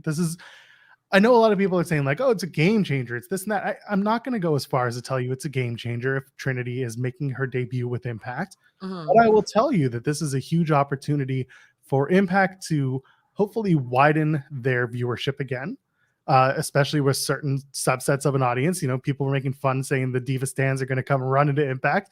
That's fine by me. Sure. More eyes on the product. Why not? Yeah, You may say it's a joke to have the people come in, but what if they like it? Yeah, so there's that part. And also, Impact has long been needing something to re-energize them. And bringing in someone who at one point was a big newsmaker along with Mercedes Moné, that's a pretty big landing because Trinity hasn't shown up anywhere else. She hasn't spoken anywhere else. She's been keeping to herself. She hasn't given interviews. She has done largely nothing in wrestling other than a few appearances at Comic-Cons. Her landing an Impact and being given a live mic and just talking might even be enough. But of course, she'll wrestle. So I'm looking forward to it. I'm looking forward to seeing what happens. We'll keep an eye on it over the weekend. I'm sure that if and when it happens, we'll be reporting on it over at FightfulSelect.com. I'm working my ass off to get the first Trinity Fatu interview when an opportunity arises. I doubt that I would. I put it out there, but we'll see. By the way, if you haven't yet, Fightful overbooked. If you want to see interviews with Deonna Purrazzo and you want to see interviews with Steve Macklin and a ton of other talent in and out of the wrestling game, go check out In the Weeds. It's a new show that Jeremy Lambert and I are doing every Monday, Wednesday, and Friday from 10 a.m. Eastern until noon. We talk about wrestling news and we have an interview and we just chat away for a good 2 hours. It's a morning show. That's what we do. Cresta, you love the morning, right? I mean, for the right price. I hear you. I really do. I mean, I have to. Well, let's start with our good pal George Iceman, who, by the way, wants you to follow him on Twitter now at I Am Iceman. That was not. Let me go do that right now. That was his request from BTI. He brings up the whole Trinity thing. He doesn't say it's Trinity. He says he pokes his nose around, and if it's true, this big reveal, this big surprise is going to shock the entire wrestling world. And then he makes his final plug. If you're in Chicago, you're going to see something special this weekend. Why not? That's what he's told to say. He's going to say it, and he does a good job at it. Opening match, Kenny King versus Channing Decker. I'm biased because I am frequently at Channing Decker's Greektown Wrestling. I frequently see Channing Decker, and by all accounts, I attend his shows and do stuff with that show. I'm usually perched in a church kitchen waiting for talent to come and interview with us. Yes, that's what we do. Anyway, this match ruled. I had a lot of fun watching it. I'm very curious, Cresta, to hear your feelings about this match as someone who doesn't see someone like Channing Decker very often, but of course we see Kenny King frequently on Impact Wrestling. I loved the whole crowd. No matter what Kenny King did, that crowd was like, we don't care. We love Channing. Gia Miller saying, oh man, I thought it was Channing Tatum. That's what I wanted to call this young man all night because she said that. Get it. Gia Miller has gotten, I don't want to say she was bad on commentary before, but every week I find her more and more and more enjoyable, and I already like her. She took me out tonight. Kenny was just disrespectfully wrestling this guy like he didn't take him seriously, and then you'll see that again in the backstage segment. But it was a good match. It was a stiff match. Channing was not giving Kenny like, I'm not a jobber. I'm not local talent. And when they said Greek town, I'm like, where is Joel? I'm looking for him. I know he's here. You weren't gonna see me in the audience. I was tucked away. You had to like squint your eyes real tight just to find me. And the only way you could find me is if the crane cam, the jib cam, was like doing a big sweeping shot. Otherwise, you weren't going to see me. I was hidden in the VIP section that was like just past the seats. So you in the corner with your camera like this, the old timey camera. Yeah, just crank. I was about to say, yeah, just cranking one out, but no. The old timey, like I got you in my sights, Moose.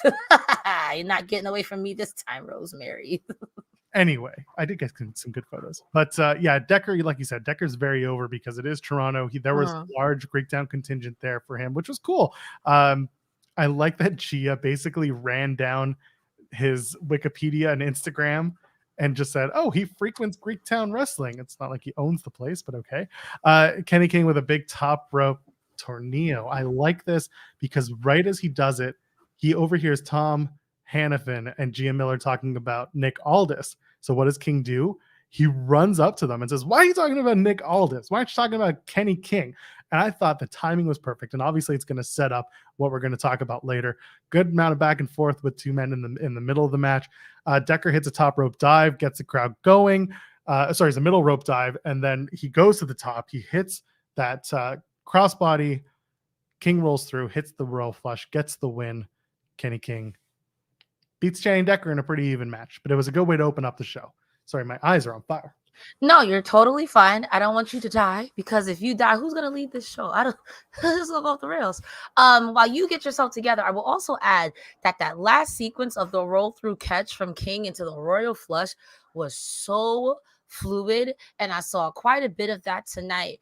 Especially in the knockouts matches where there was a lot of roly-poly or turning around, and next thing you know, the person rolled through into a submission or into a pin, and the match was over. So I think tonight was the night of fluid motion, brought to you by Impact Wrestling. By the way, if you want some fluid motion, you can go ahead and show us a super chat over in the bottom of your youtube.com/FightfulScreen. Any amount, get your question or statement read on the air, or you can send us a humper chat at humperchat.com. Cresta, why, when, how? Tell them. Why? Because we get to keep a little bit more of the proceeds. It keeps the lights on. It keeps Sean happy. It keeps us happy. We're humperchats.com. That's humperchats.com. Ding. Because you love us. That wasn't part of the W's, but I'm going to go with it anyway. Any amount gets your question read on air. We'll read it and we'll give you our commentary. Unsolicited advice or, I guess it's solicited because you paid for it. Humperchats.com. You know, Steve Macklin wants to fight me. I would like to see it now. I'm setting you up. It's you. You called him generic, and now he thinks I said that he was generic. I didn't even say he was generic. I was just reading. I feel like the me-seeks. How did I drag you into this? They dragged me into this. Somebody said in chat that if you built a wrestler, Austin Theory and Steve Macklin is what they look like. I just read chat. Listen. I'll make it fair. If it was me, I'll be that. Steve Macklin, I'm the guy you want to beat up. But if I have to wrestle your wife, all she got to do is grab my hand. That's right. It's all she got. You'll be just tapping look away. at me. She can finger poke me a doom. And we're done. That's it. Gone forever. Go check out that interview. I'll take the smoke from you. Right. It's me, Macklin. I'm sorry. It's not Joel. Leave my friend alone. Man, if Fightful wants to send me to London for the show in a couple of weeks, London, Ontario, I will consider going just so that Steve Macklin can try to beat my ass. I feel like somehow this would end up as a clip on Fightful's TikTok of you in a headlock by Steve Macklin. Yep. And the whole lead up is me trying to talk trash and then Steve being like, what's up? And I'll be like, nice to see you, sir. Like, I didn't even say that. That was Cresta Star. Macklin pulls up on you. Hey, nice to meet you. Oh, God. What's funnier is that in the interview, when pressed about it, I was like, I didn't say that. Cresta said that. He's like, yeah, and I'm like, I guess I am the host. I should probably keep everyone in check. What do you So want? it's your fault. That's what it boils down. Yeah, that's yeah, this is all my fault. Anyway, Impact opens up with a banger between Jordynne Grace and Masha Slamovich. So originally, this match was going to be Killer Kelly versus Masha Slamovich at the tapings. What happened was Kelly says she had a cyst that kind of ruptured and kept her out for the night, but that she's feeling better. And we'll talk about that later because Kelly ended up challenging Masha, which, by the way, I think this way of doing it leading up to this is a much better deal than just doing this match cold. I'm happier seeing Masha and Kelly down the line. This Jordynne Grace versus Masha Slamovich match, while it was Jordynne Grace getting her win back after Rebellion, it put Masha back in the losers column for a second time in a row, and I wasn't super big on that. But Okay. they also made both women look good. So Yes. I can't be super upset. In the win-loss world, I don't like it. In the way the match went, I'm fine with it. I understand it. We can go beat by beat, but what do you think of Grace versus Slamovich? I mean, I think that Grace and Slamovich are one of those people that, again, in that column where no matter who wins or loses, they're both going to be fine. I thoroughly enjoyed this match, and part of me was like, so we picking back up, running back. But I do feel like it might be time for both of these women to move on. Both of them should be chasing after Deonna at this point. Grace just had her turn, but now, like you said, if we're looking at wins and losses, it now knocks Masha back down a peg. I thoroughly enjoyed the match. Anytime I get to see Masha Slamovich and Jordynne Grace wrestle, big, meaty women slapping meat. So it was a good match. It was a good match. A lot of reversals. There was a snow pile. Snow pile. I know the name. Snow plow. There was a Grace Driver, a muscle buster, and Jordynne Grace's muscle busters really look like it busts your muscles. No joke. Her and Samoa Joe's always look gnarly. So I thought the match was great. What did you think about it overall? I mean, well, beat by beat, I guess. It was solid, and they did kick out of each other's big moves. She kicks out of a Grace Driver, does Masha Slamovich. Jordynne kicks out of Masha Snowplow. There's a whole lot going on. I like the sleeper spot where Jordynne gets a sleeper in on Masha. Masha turns it into a near fall, rolls it up, and then locks in her own sleeper coming out of it. And then eventually she gets both women up, and she hits like this weird cradle trap German suplex thing, and it was so well executed. Gets a 2.9. And then the finish, it's so simple, and this is why I can't be upset with the outcome. It was just pinfall reversals, and Jordynne just sat down a little deeper on the last one. That's all it is. And for that, I understand it. Like it's a really good, even match. Both women look strong. Grace just happens to get the win because she dug in a little bit deeper when they were doing all those reversals. For that, I get why they did it, and I don't hate it. I just hope that Masha has something coming through, because how many times have we been talking about Masha Slamovich? She's on the up and up. She's coming up. She's going to get that big win. She had a bunch of world title matches, knockout world title matches, and she didn't win. Eventually, it's going to have to be either she gets that win or we go away from it. And she goes down. No, I agree. I also will say that the one counts of them rolling back and forth, back and forth, back and forth. You could even say, like you said, she had to dig down a little deeper. That's tiring. Having to push, like both of these women are, I made Joseph say big meaty women, but that's muscle. That's a lot of weight to keep rolling up, rolling over. Later on in the show, Killer Kelly does say that she wants to play with Masha Slamovich, and I do see, if they decide to do a Masha versus Jordynne Grace again, maybe like just this exhibition match, I could see Killer Kelly being like, hey, what you doing, girl? I like you. And that might keep Masha and Grace away from each other. I have so many theories, and we got to wait until the end of the show in the main event to talk. Oh, don't worry. Tonight, I found my conspiracy theory helmet. There it is. We're going in. And it gets HBO, so get ready for it. Let's go real quick to this Nick Aldis video package. So there you go, Cresta. Last week you were saying that you weren't very familiar with Nick Aldis' time in TNA and Impact Wrestling, and it was a really good catch-up package. However, it was very cheesy and very like 2010 TNA production. You had like the the deep, serious voice telling you all about the accolades of Nick Aldis, babyface world champion. And I'm sitting there, I'm like, this is really good, but this is real hokey. What do you think of this package? Because again, you're new to Nick Aldis in Impact Wrestling world. What did it catch you up? Did it make sense? It did make sense. I really liked how I guess the whole phrase of I left Impact to see if Nick Aldis was over or Brutus Magnus was over. I did do a little research. The character was a choice, but the wrestling was there. Everything was there, but the gimmick was, and even then, I gotta give credit where credit is due. For the gimmick being a choice, he still got over for all intents and purposes. You can't be mad at it. Yeah, like you can't be mad at it. Like sometimes people take bad gimmicks and turn it into gold. And I can understand someone like him wanting to be taken seriously, but I'm a gladiator named Brutus Magnus. I can understand the disconnect. And to me, he had the look. He was great. And that didn't come up yet, but I was thinking too with the Kazarian interview that comes on later, I was wondering, like, did you also leave for some of the same reasons Kazarian left, knowing you're a star, knowing you're this, and if you feel like there are people coming in to step on your toes who maybe their son has said or whatever you want to say, it can feel frustrating. I think that Nick Aldis going away, coming back, I like that old, like he said, I like him traveling like Ric Flair, that old wrestler look with the 3-piece suit when you see him and he does his interviews, but in the ring, it's all straight to the point. I think he's great. I completely understand his motivation now for going away and coming back. Much like Frankie Kazarian, I think Brutus said he held it to the TNA world title at the time. And then I think he held the X Division, a bunch of stuff, and then he left. I get it. But if you want to come back and win the big one, under who you are now, the NWA champion, Nick Aldis, former NWA champion, makes complete sense. I think it's a great story.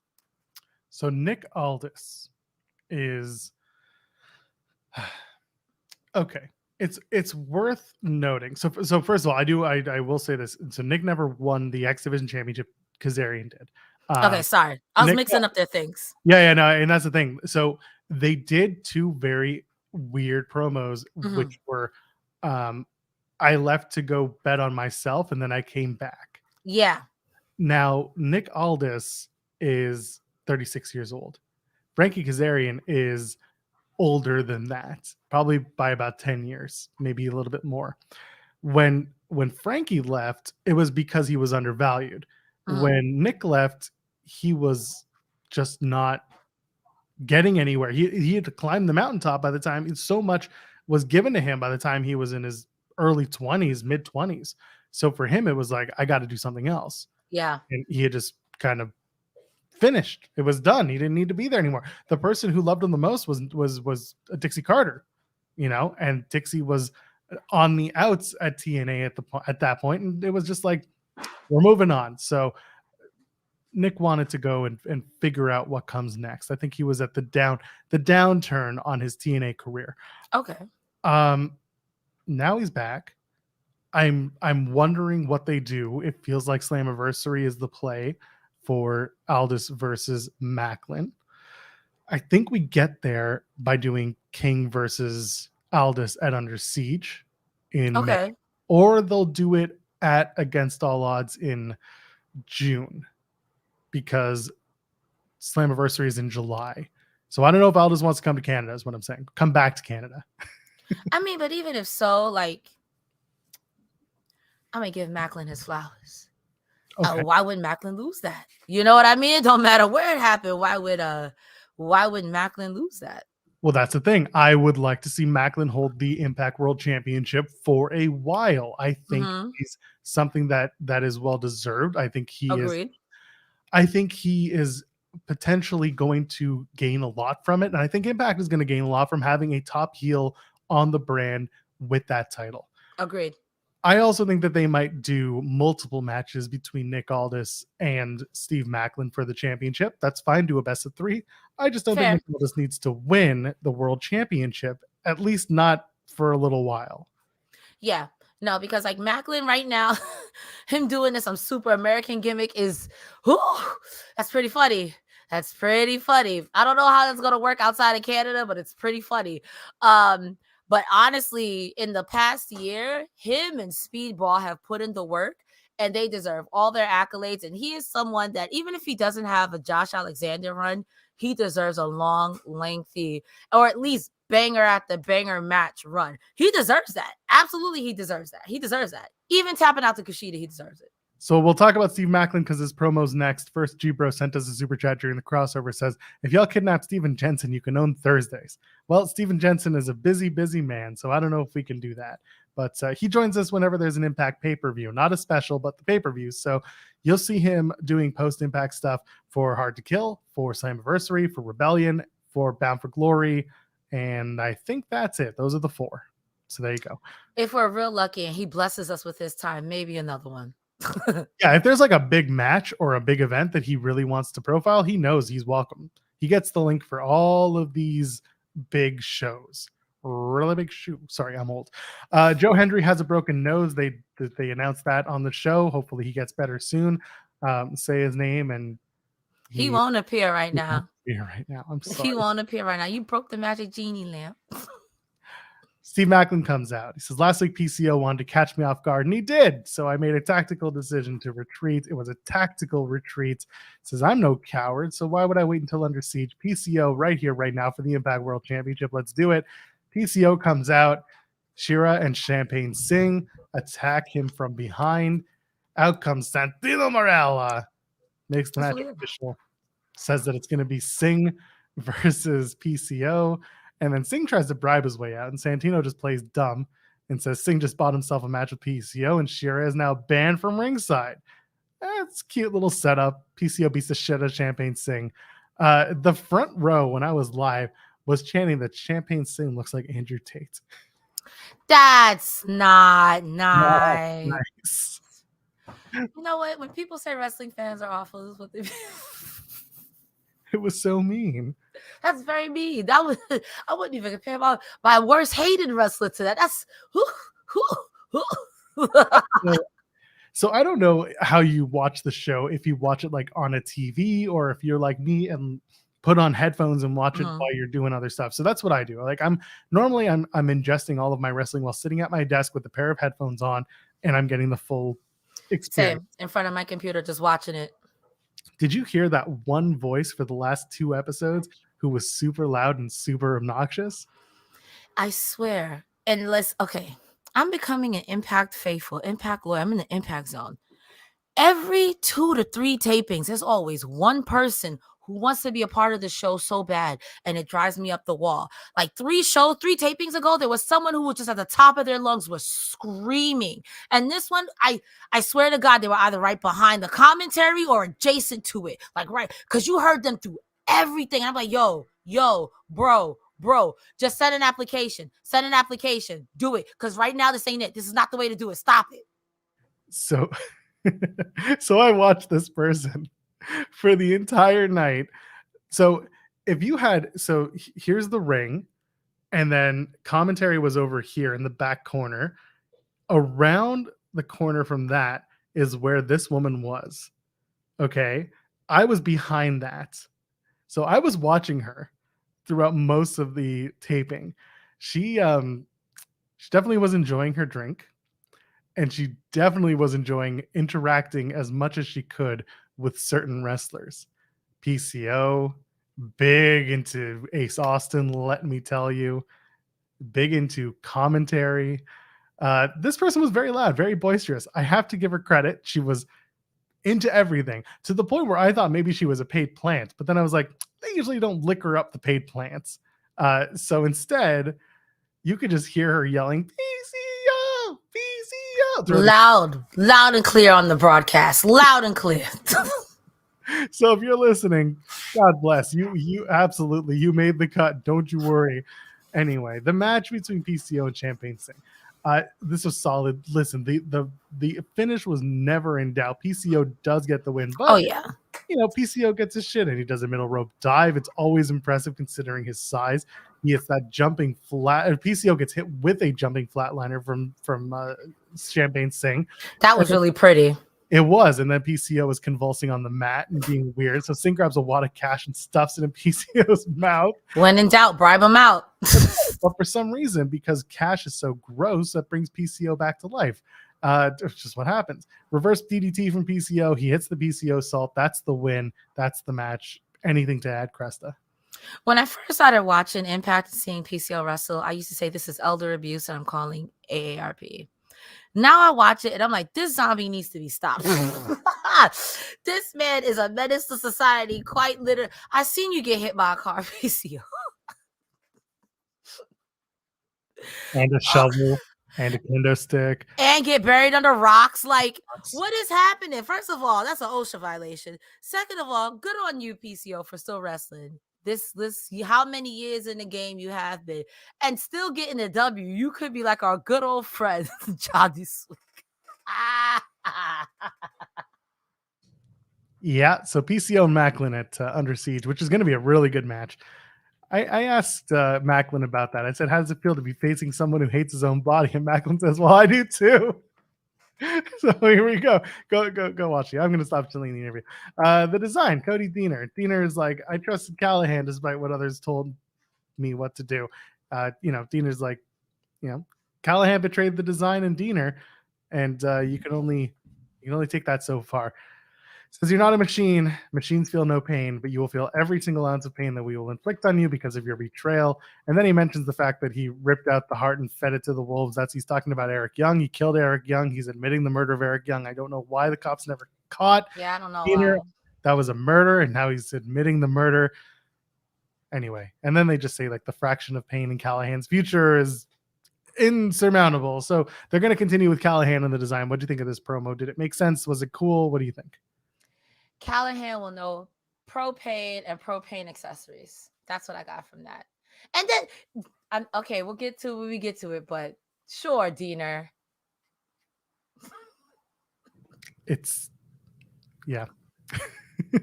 I'm sure you're going to inflict so much pain. And the ABCs are going to learn tonight. And what they receive is just going to be a fraction of what you're going to receive. I don't know what...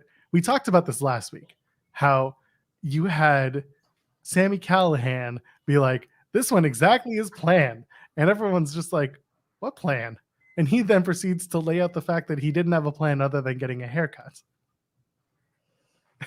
And even that, he was like, I could do that any Thursday. I mean, but it's a free haircut. Free haircut. Some of us would be killed for that. So we're in a pandemic, baby. Anyway, I need them to kind of pull up on this storyline, because clearly it's not gone anywhere yet. And like, again, we're only 2 weeks from when the betrayal happened, so to speak, for Callahan, when Callahan decided to turn his back on the design and, show that he was just trying to infiltrate, do whatever. Something needs to happen with Khan and Angels that creates some sort of rift with him and Deaner, or with Deaner and the other two members. That's when Callahan's quote unquote plan will have made sense. Yeah. As of right now, there is no plan because they all come out, the design, the three of them, and they're still a cohesive, well-oiled team. At least Han and Angels are, and Deaner's there to run shit. And they're not, saying, "Hey, Deaner, what's up? Why are you the guy? Why aren't I?" There's nothing going on there. So I'm just wondering what's going on with this story and where it's going. I want to see like Deaner. I mean, if by that same breath, if you took out Eric Young, maybe it might be time to get a little bit more. No. Listen, all you got to do is talk to the NXT guys, talk to Tony D, talk to Stax. Didn't one of those guys get put in a trunk? Yeah, they took Pretty Deadly and tossed them in the trunk and in the trunk of a car, and then they tossed them in the ocean at the end of NXT on Tuesday. Didn't it? Is it the same river that they threw Old Boy's title in? That Well, I don't know about that one. No, that was different. That's a different river. But if you're talking about that, when they put the other guy, Cole Carter, in the river, that's the same body of water. Regardless, too many people dying in wrestling. But here's the thing about Pretty Deadly: they're just going to swim to Puerto Rico and like say that they swam all the way over, and now they're part of the SmackDown brand. Easy as that. Period. That's a smart. Smart. Using your noggin. You're smart. That's right. So let's use our noggin and talk about the Coven. They're backstage and just planning for Deonna Purrazzo's downfall. And then for some reason, Taylor Wilde's like, I don't know if the spell's going to work. And Kylan King pulls out another tarot card and says it will. I don't know if that was just like Taylor Wilde being unsure of herself or if this is something or absolutely nothing. What do you think of this little segment with the Coven? I don't know what to think because, like you said, is it a spell? Are you giving us like a red herring? Are you making it sound like this is about Deonna, but it's kind of not because you're still messing in undead realm stuff? I don't know where the spooky ookie is going. I kind of want it to make more sense, if that makes sense. I like it, but it's kind of like, here's a card, ha! Here's another card, ooh, like, okay. Yeah. It's just you're trying to figure out what the Coven's going to do. They're still Impact Knockouts tag team champions. Yeah. So clearly there is a plan, and we're going to talk about it because it's going to play into the main event. But yeah, we'll see. Swingman takes on El Generico. I thought for a hot second it had said El Generico, and the first words out of my mouth was "Ain't no way, ain't no fucking way." Well, you're right. There ain't no way because El Generico was very clearly Zicky Dice in a mask and I an don't know what you're talking about. I know, right? So watching this live was absolutely hilarious. The whole setup was if Zicky Dice finds someone off the roster, pays his fee, pays his transportation, they can have the match. Zicky Dice then runs to the back, says it's a language barrier, so he's got to go get the guy.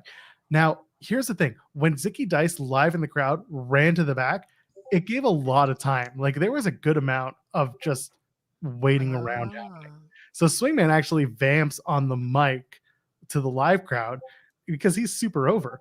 And it was really funny. But if anyone wants to buy me an El Generico mask, go ahead, find me one and just send it to me. Loki will take an El Generico mask as well. You think he also works with El Generico with that orphanage? I mean, no, I think he has, because he's from Acapulco, Mexico. I think he's got a competing orphanage. I mean, it's good to see them giving back, though.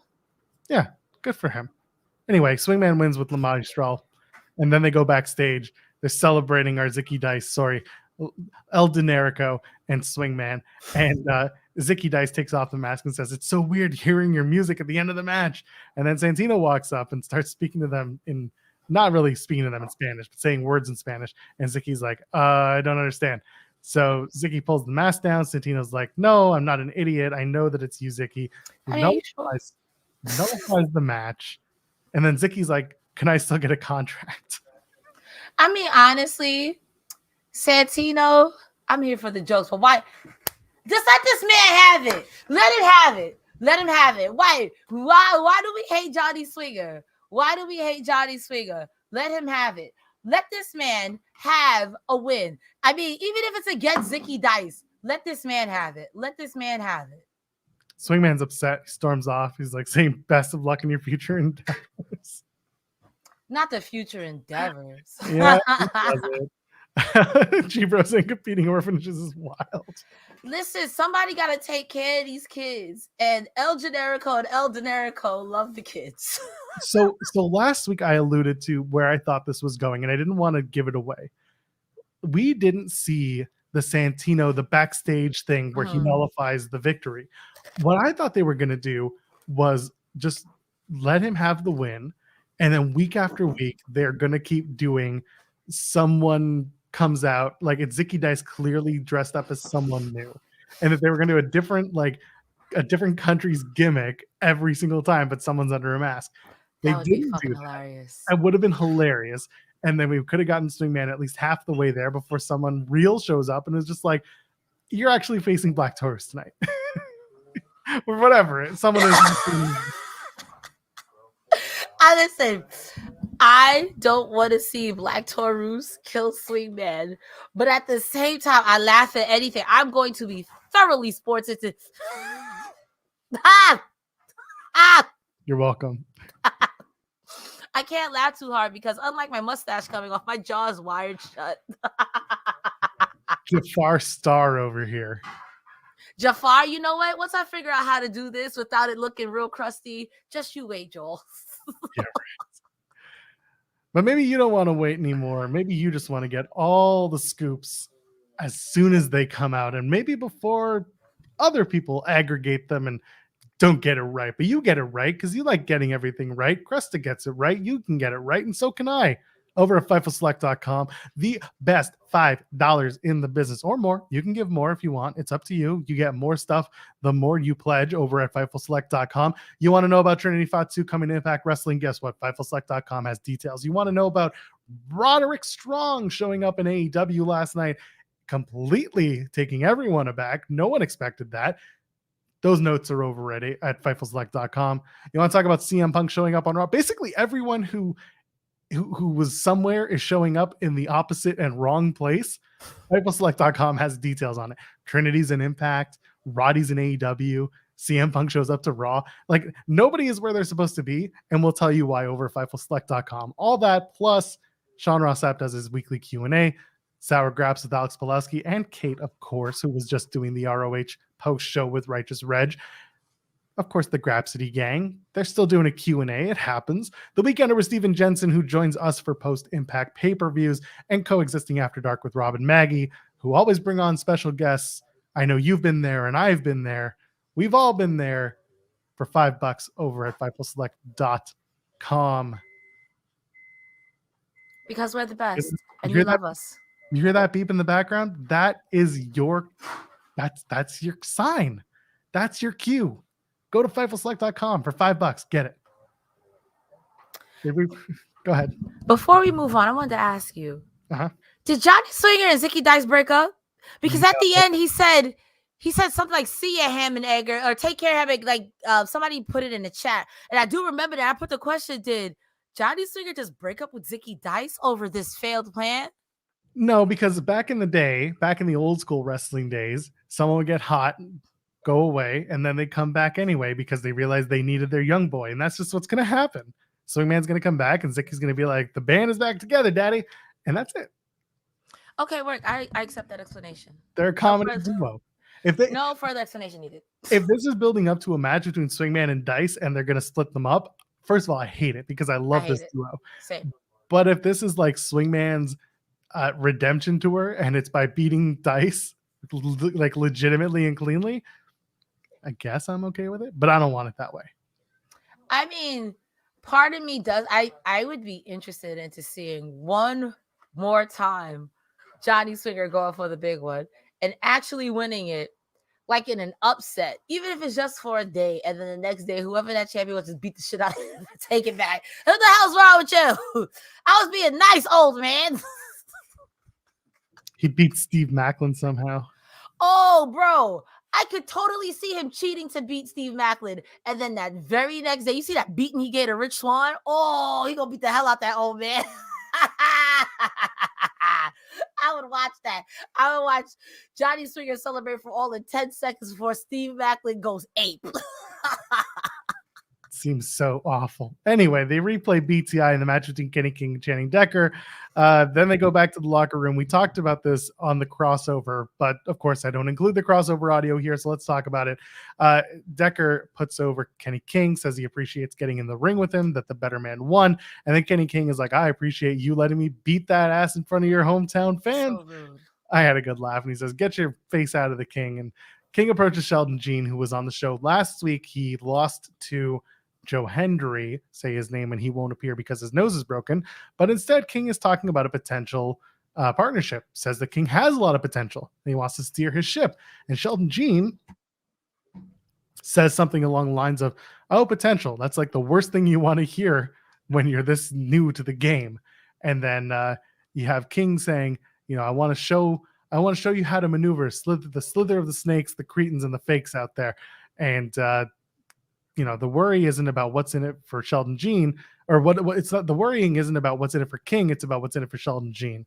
So, like I said, I wanted to say last week that Jean and King would be a really good tag team because of their background on reality TV, and it looks like we're going that way, and I don't hate it.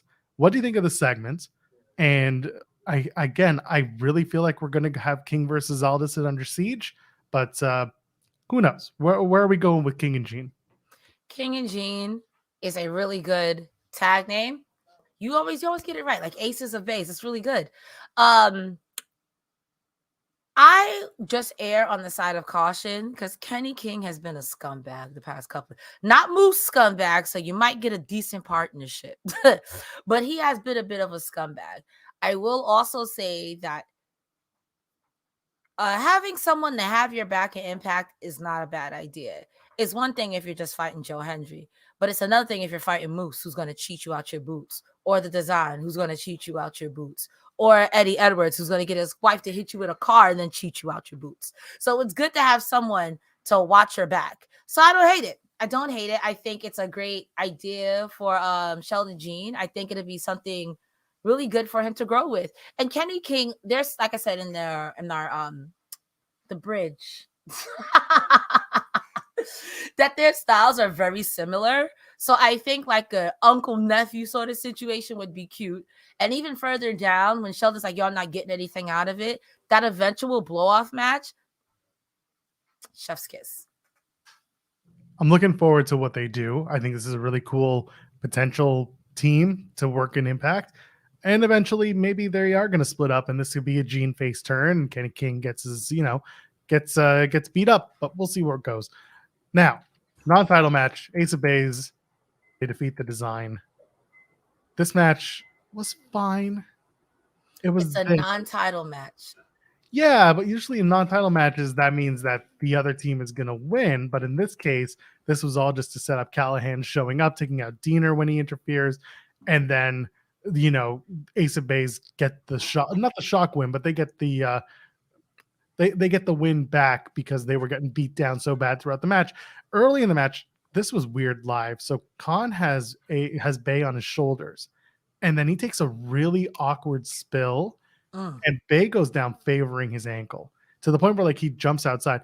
If you're watching commentary this time, not commentary, if you're listening to Bay when he goes down, he yells like, my ankle, you're on my ankle. So it looks like he legitimately had hurt his ankle, but he turns out okay. He rejoined the match, does Chris Bay. He's involved in the finish, and that's it. But I like that Alan Angels is showing some mean streak throughout the match. Kind of sucks that he's still, not useful to the Design other than taking a pin, because he eats the pin tonight after the Art of the Fold from Ace of Base. And we're just continuing on with Design versus Callahan. Nothing set up for Ace of Base next as of right now. Do you have someone that you'd like to see Ace of Base face next? And what do you think of the match between Ace of Base and Design? When they said it was a non-title match, I thought for sure, like you said, that the Design was going to win as well. It would put some steam in the Design. I don't know what we're doing with the Design. I don't know. You brought in Khan and you brought in Angels and you still loses. I don't know. I want them to win something. I want them to win something that means something, because I think Khan has won and Angels has won, but I think it's against like local talent or like Johnny Swinger. You know what I mean? So it's like, they are supposed to be a faction. Even before Eric Young had Violent by Design losing, they were still someone to be reckoned with. And now I feel like since Diener has taken over, I cannot describe a time where you won. And it kind of sucks. And I don't like that for them, because you just bring in these two guys. And I think you touched on it a couple of weeks ago too. It sucks to see Angels doing the same thing that he just left from doing. And I don't want to see him keep taking the pin, but you going to pin Khan? That's a lot of man. You going to pin Khan? As far as Aces and Bay, maybe this is a good way to get someone like Jean and King over. There are tag teams, but you can't have them fight Motor City Machine Guns again. Maybe Moose and Myers Moose. I don't know. Santino and Dango. I don't know. I don't know. Well, first of all, his name's not Moose anymore, Cresta. I don't know if you saw tonight. His name is Mooser. Excuse me? His name is Mooser. Next week, the match is Mooser and Brian Myers versus Yuya Uemura and Bhupinder Gujjar. Mooser, you brought her. Mooser, I don't even know her. Mooser, you sure? It was very strange. I don't know. I saw it and I was like, someone didn't look at pre-production notes or post-production notes. By the way, you want another reason to go subscribe to FightfulSelect.com? Joey Janela and Enzo Amore squashed their beef, and we have the scoop as to why, when, and how. Don't you love it? Listen, I'm going to say something. Come in, everyone. Everybody's squashing wrestling beef. Look at that. Life is too short to be arguing about stuff like that. You know what? That makes my heart warm. Considering Mr. Punker in Chicago, that makes like squash the beef. If there's someone you guys had a dumb misunderstanding with, somebody just reach up like, hey, I was a stupid head. My fault. You want to get a beer? Hey, apologize. From a fight at a Blink 182 concert in 2019 to hanging out at the New York Giants draft party.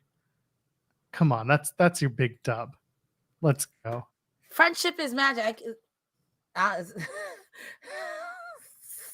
The Janela More tag team is what I'm here for. In a different lifetime, that works. I used to be an Enzo Amore stan. I think he is one of the best talkers in the industry, but that's another story for another time. I'm reformed now, and I've given my life up to Punk de Christ of Latter-day Saints. Thank you very much. Well, let's talk about the other Italian in the room, and that's Santino. Hey. Dr. Ross is checking in on Santino, who's on the floor, clutching his head, and in walks Dango, and he's like, what happened, boss? Just sitting here like, this is so bad. Santino's like, oh, I tried to fight them off, but I couldn't fight them, but I got a tuft of their hair. And I'm like, what hair is it? I don't want Not Sammy's. Is it the beard? Oh, it's not Sammy's. That's true. It could have been the beard hair, though. Nah, that looked like... First of all, it looked like cat hair. I don't know what hair that was. It looked like cat hair. I'm going to tell you where it came from, but I feel like we get demonetized, so I'm just going to leave it at that. So Dr. Ross says, hey, you should probably take some time off and go home because you've had 2 head injuries in 2 weeks. That was the best doctor advice best worst doctor advice I've ever heard. This man just said, here's a diagnosis. I'm just looking at you. And then you got Dango being like, this is the opportunity I've been waiting for. This is like when Reagan got shot and Bush had to step his game up. And I'm like, you old ass mother. This is so bad. And Dango is like, I'm going to be the detective of authority.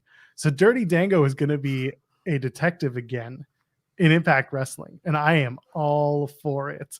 Dango was a clown. If Breeze isn't doing anything, call him up. He doesn't have to do up, down, down. He's not officially under WWE contract. Bring in Tyler Breeze and just give me the tag team. Give me Passion Peaks. Joel, you just did something. Who's gonna face Aces of Base? Dango gonna be a detective? Tyler Breeze ain't doing nothing? Come on now. It's written in the stars. I have a star on my forehead. I'm clairvoyant. Listen, I'm trying to get this HBO. I'm trying to get this HBO right now, okay? So Tyler Breeze, what you doing? Right in here, my little tip. I hate this idea. Let's never do it. Somebody's got to challenge Aces and Bays. You think they're gonna have a match at the next pay-per-view? Come on now. We're gonna get to that in a minute. Rosemary and Jessica are backstage. They're still trying to figure out where's Taya, and I'm like, Wednesday night. Taya was on Wednesday night. Where's Taya? Why weren't you watching AEW last night? Why weren't you supporting your best pal Taya? What is this? Anyway, but then Rosemary's like, she's being tortured in her own personal hell. I'm like, whoa, okay. That's rough. Rosemary says someone or something is blocking her and Jessica from returning to the Undead Realm, and that they don't have enough power without the Knockouts tag team titles. So they also lost that chance at Rebellion. And then in walks Crazy Steve, and he's confused about Jessica because apparently they've never met. And then Jessica does her introduction and is like, you're dressed just like me, and we're so cool. And Steve is just scared. He's like, is she like this all the time? And he's like, yeah. Yikes. That was good shit. And then Steve is like, have you talked to everyone? And Rosemary was like, yeah, kind of, almost everyone. And Steve was like, you got to talk to Father James Mitchell. And Rosemary's like, I don't want to. And so it turns out she's got to talk to Father James Mitchell because he'll get them back into the Undead Realm. Funny segment, little hokey, but that's what the Undead Realm is. What do you think? Last time Father Mitchell showed up anyway, you sent demon assassins the hex after me. What the hell? I don't want to talk to that man. I don't want to talk to that man. Anyway, we'll see where they go with it. It looks like a fun a fun little thing. You know what? Okay, you want to know? You want to know who's in the undead realm, Cresta? Besides Taya Valkyrie, Father Mitchell, and Satan, or I'm sorry, Rosemary's dad. Father Mitchell's going to lead the Jessica and Rosemary into the undead realm. You know who's going to walk out with them at the end of it? Havoc. No. Trinity. Yes. Undead Yes. Trinity is how we start this whole thing. She brings the glow from the movie. undead realm. I could see it. I would like to see it. I could see it, so therefore I want to see it. I have now booked myself into a shoot. I want to see that and only that. And she comes out like PCO, but it's like zombie go. Zombie glow, she said. Zombies, bro. Zombie Raven. Jaws come off because they're raving too hard. Once again, that's awful. Let's never do that. But I would like to see not Taya. I want to see, I kind of want to see Trinity interact with the undead realm. I just need to see it. I'm still banking on Su Young coming back. I love Su Young. So Su Young, come back. Or Susie or Susan. What are you? It's got to happen sometime. Anyway, let's talk about Jody Threat versus Silesia Sparks. I saw this match at Greektown Wrestling last month, and it was basically the same match. If it's fun, it's good. Jody Threat gets the win over Silesia Sparks. Jody, of course, is very over as expected. Her seated senton looks good. The match is good. I love Silesia. At one point, Jody goes into the corner, and then Silesia elbows Jody Threat in the corner or out of the corner, and then she's like, I'm a genius. I love that Samoa Joe. Listen, I'm so smart. And then Jody Threat completely showed her why she's a threat. That's somebody else I don't want to. Oh no, I gotta fight who? The match ain't even start. I'm tapping. I don't care. Jody wins, hits that F416. Looks better than last time. It's looking better when you get the right opponent. Silesia Sparks has been on AEW Dark. She's gotten her reps in. She's really good. She's someone to keep an eye out for. One thing that's always disconcerting to me with wrestlers, regardless of gender, size, build, whatever, if you're not wearing elbow pads or knee pads, you just look a little naked out there.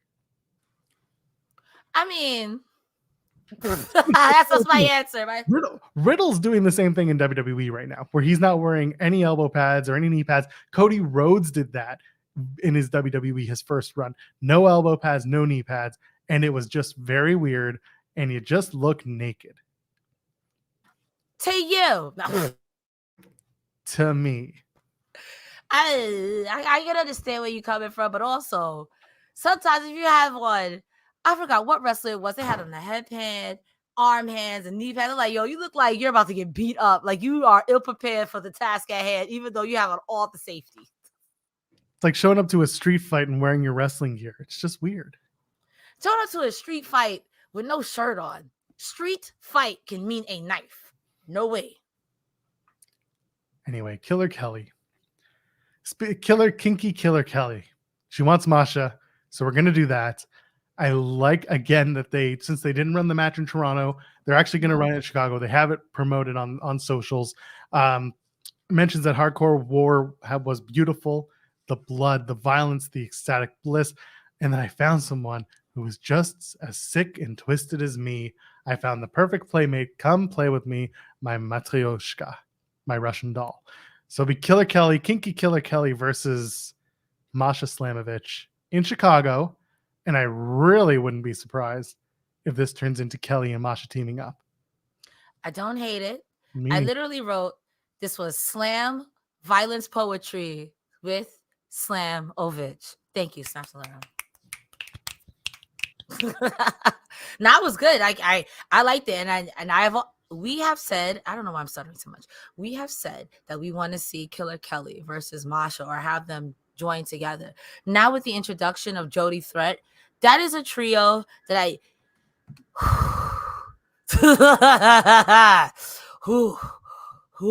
if they did like a monsters ball where it's all of these women like them, I could see like a Gray's them three versus Gray's Virtuosa, and then like a third woman, that'll be top tier.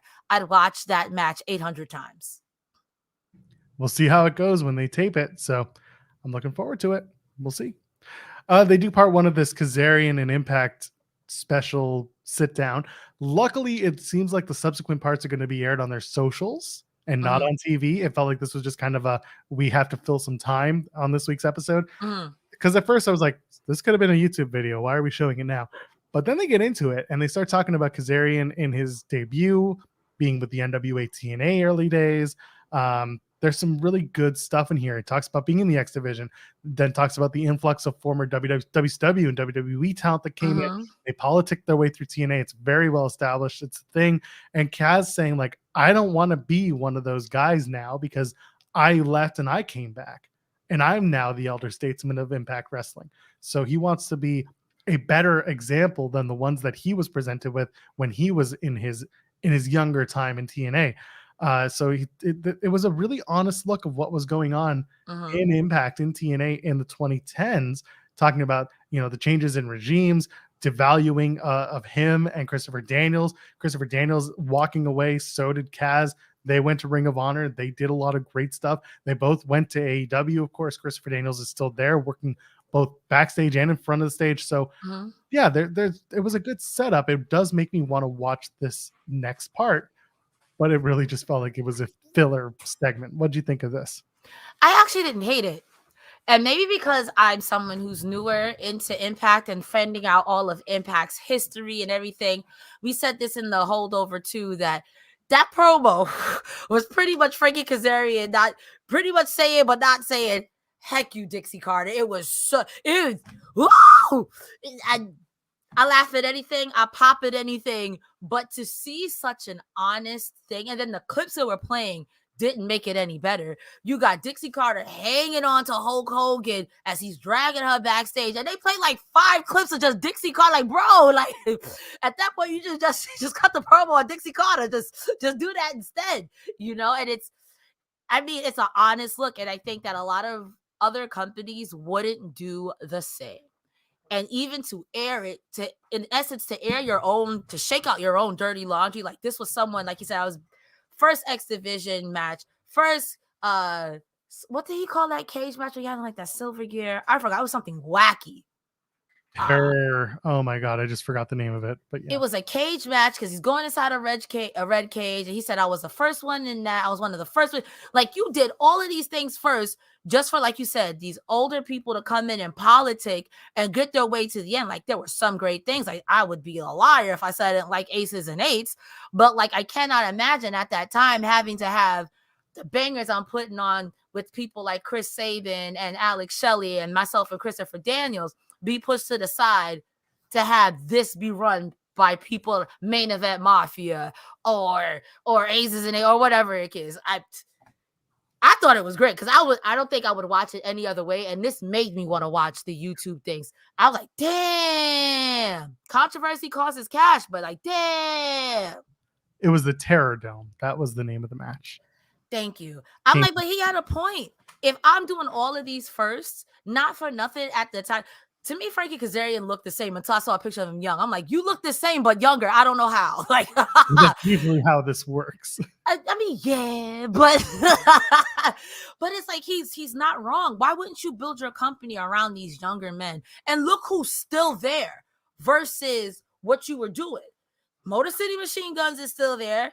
AJ Styles, Samoa Joe went on to have amazing careers, and these are people who are etched in your halls of fame. You know what I mean? It's just sad, but at the same time, it was also nice to hear someone like Frankie Kazarian, who's always been like, I'm here for the wrestling for whatever, to be like, let loose. There, without getting too deep in the weeds, which by the way, you can watch Monday, Wednesdays, and Fridays on Fightful Overbooked. Without going too deep, the climate of TNA wrestling at the time in the 2010s, there was no competition. There was nothing else. So all of the elder statesmen, all the old timers that were leaving WWE, that were leaving WCW, that were finishing up their long WCW Time Warner contracts where they're sitting on their asses at home, were looking for a place to go and make some more money, and they found their way into TNA. Now, they absolutely TNA should have spent more time developing the young talent they had, but they were also a company that was trying to make money again. And as a result, they had to spend money to make it. They thought that bringing in guys like Hogan and bringing in Russo and bringing in all those guys, they thought that's what was going to make their company thrive. They were very dead wrong. A lot of people wanted to see the younger talent, but there was a ratings pop when Hogan showed up. There was a ratings pop when certain people showed up who were formerly on national broadcast television for a time being, or cable. It was a big deal.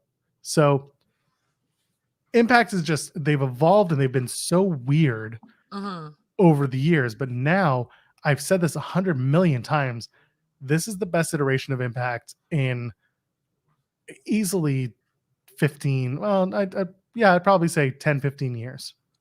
Like, I remember my little brother avidly watching Impact, and it looked like, just seeing the Ultimate X match as a visual, not knowing what's going on. I was like, what the hell is happening here?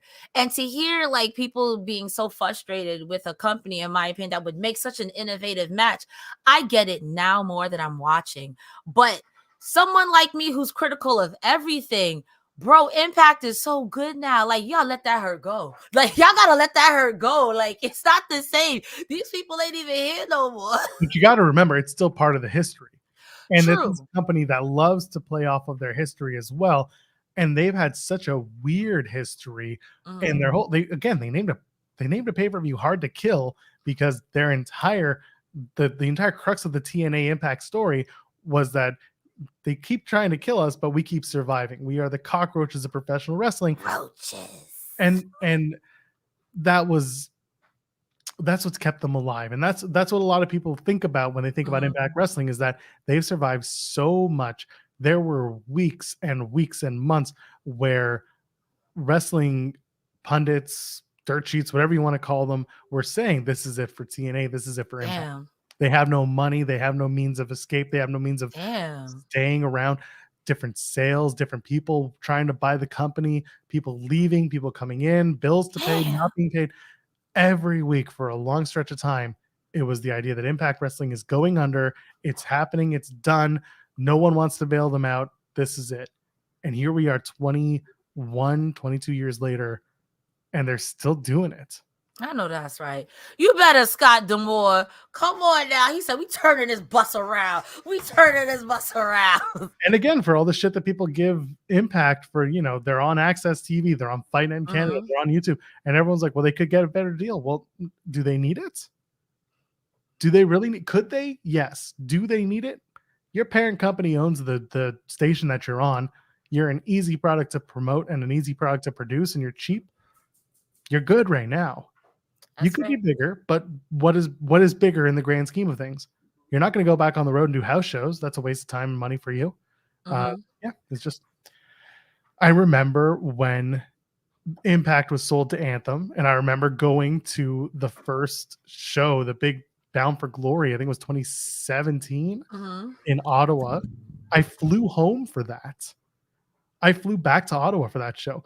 I was front row ringside, out like on the same side as the hard camp, and like that was a fun show. They were still doing 6-sided ring, but the point I'm trying to make here is that like Impact has gone through so many changes in all that time. You know what the constant has been since Anthem took over? What? Sammy fucking Callahan. Bruh, Sammy Callahan, you can't get rid of him. You can't get rid of him, bruh. Sammy Callahan is your new pillar of Impact, right along with Eddie Edwards. But you know what? Here's the thing. Sammy Callahan, for like the shit that we might give him creatively on the show, is actually very smart and very good at this. Oh no, like don't get me wrong. There was a time when Sammy Callahan was in my skin, but to me, that is a mark of a great heel. When you are under someone's veins to the point where like, I don't necessarily hate you, but I don't want nothing good to happen for you. That's peak. Him versus Tessa Blanchard. I'm sorry, bring it up, but like that was some good heel work. He was in my veins. I was like, yo, I want Tessa to win because you're a jerk. You're a jerk. But he's one of those people where it's like, bro, even if you are a jerk, you play the best jerk that has ever jerked. You were saying You have played the best heel that has ever healed before. You and Moose are one of those people who really get under people's skin. Samoa Joe too. When Samoa Joe showed up to AJ Styles' house, it was like, oh, Wendy, oh, that's peak. So there you go. Our little sidetrack Impact Wrestling Sorry. history conversation. No, it's good. And yeah, Sammy has his Pro Wrestling Revolver that he books, and it's very popular. He has been in the business for a long time. He's got great friends in great places, and on top of it, like he's a very talented guy. He's very good at what he does. Yeah.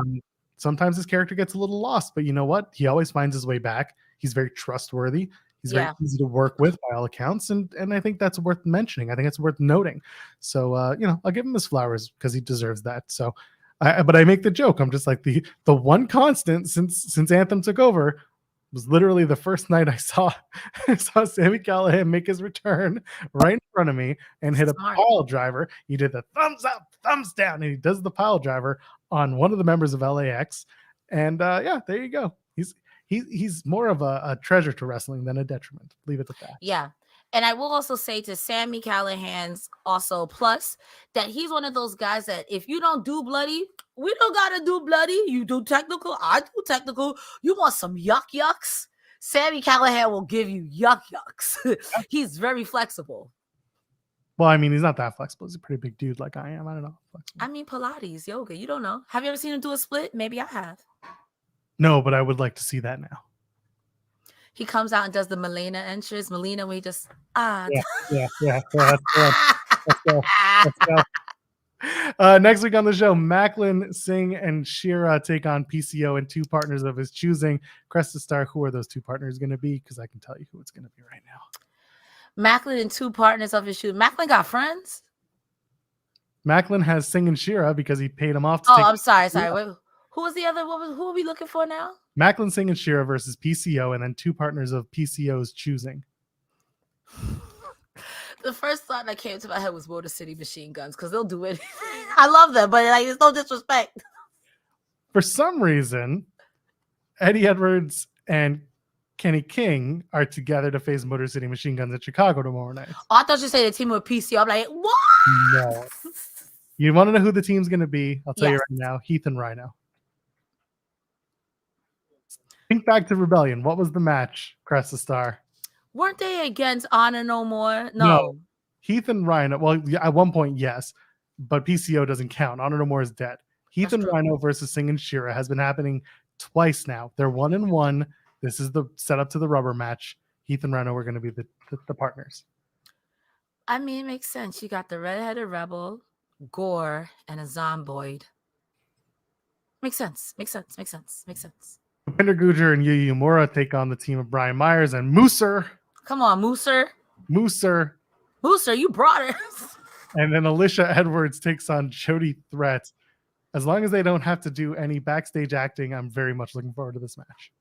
You about to die, bro. Jody Threat even running down to the ring. I'm like, I don't want it, bro. I don't want it. I do not want to fight this woman. No.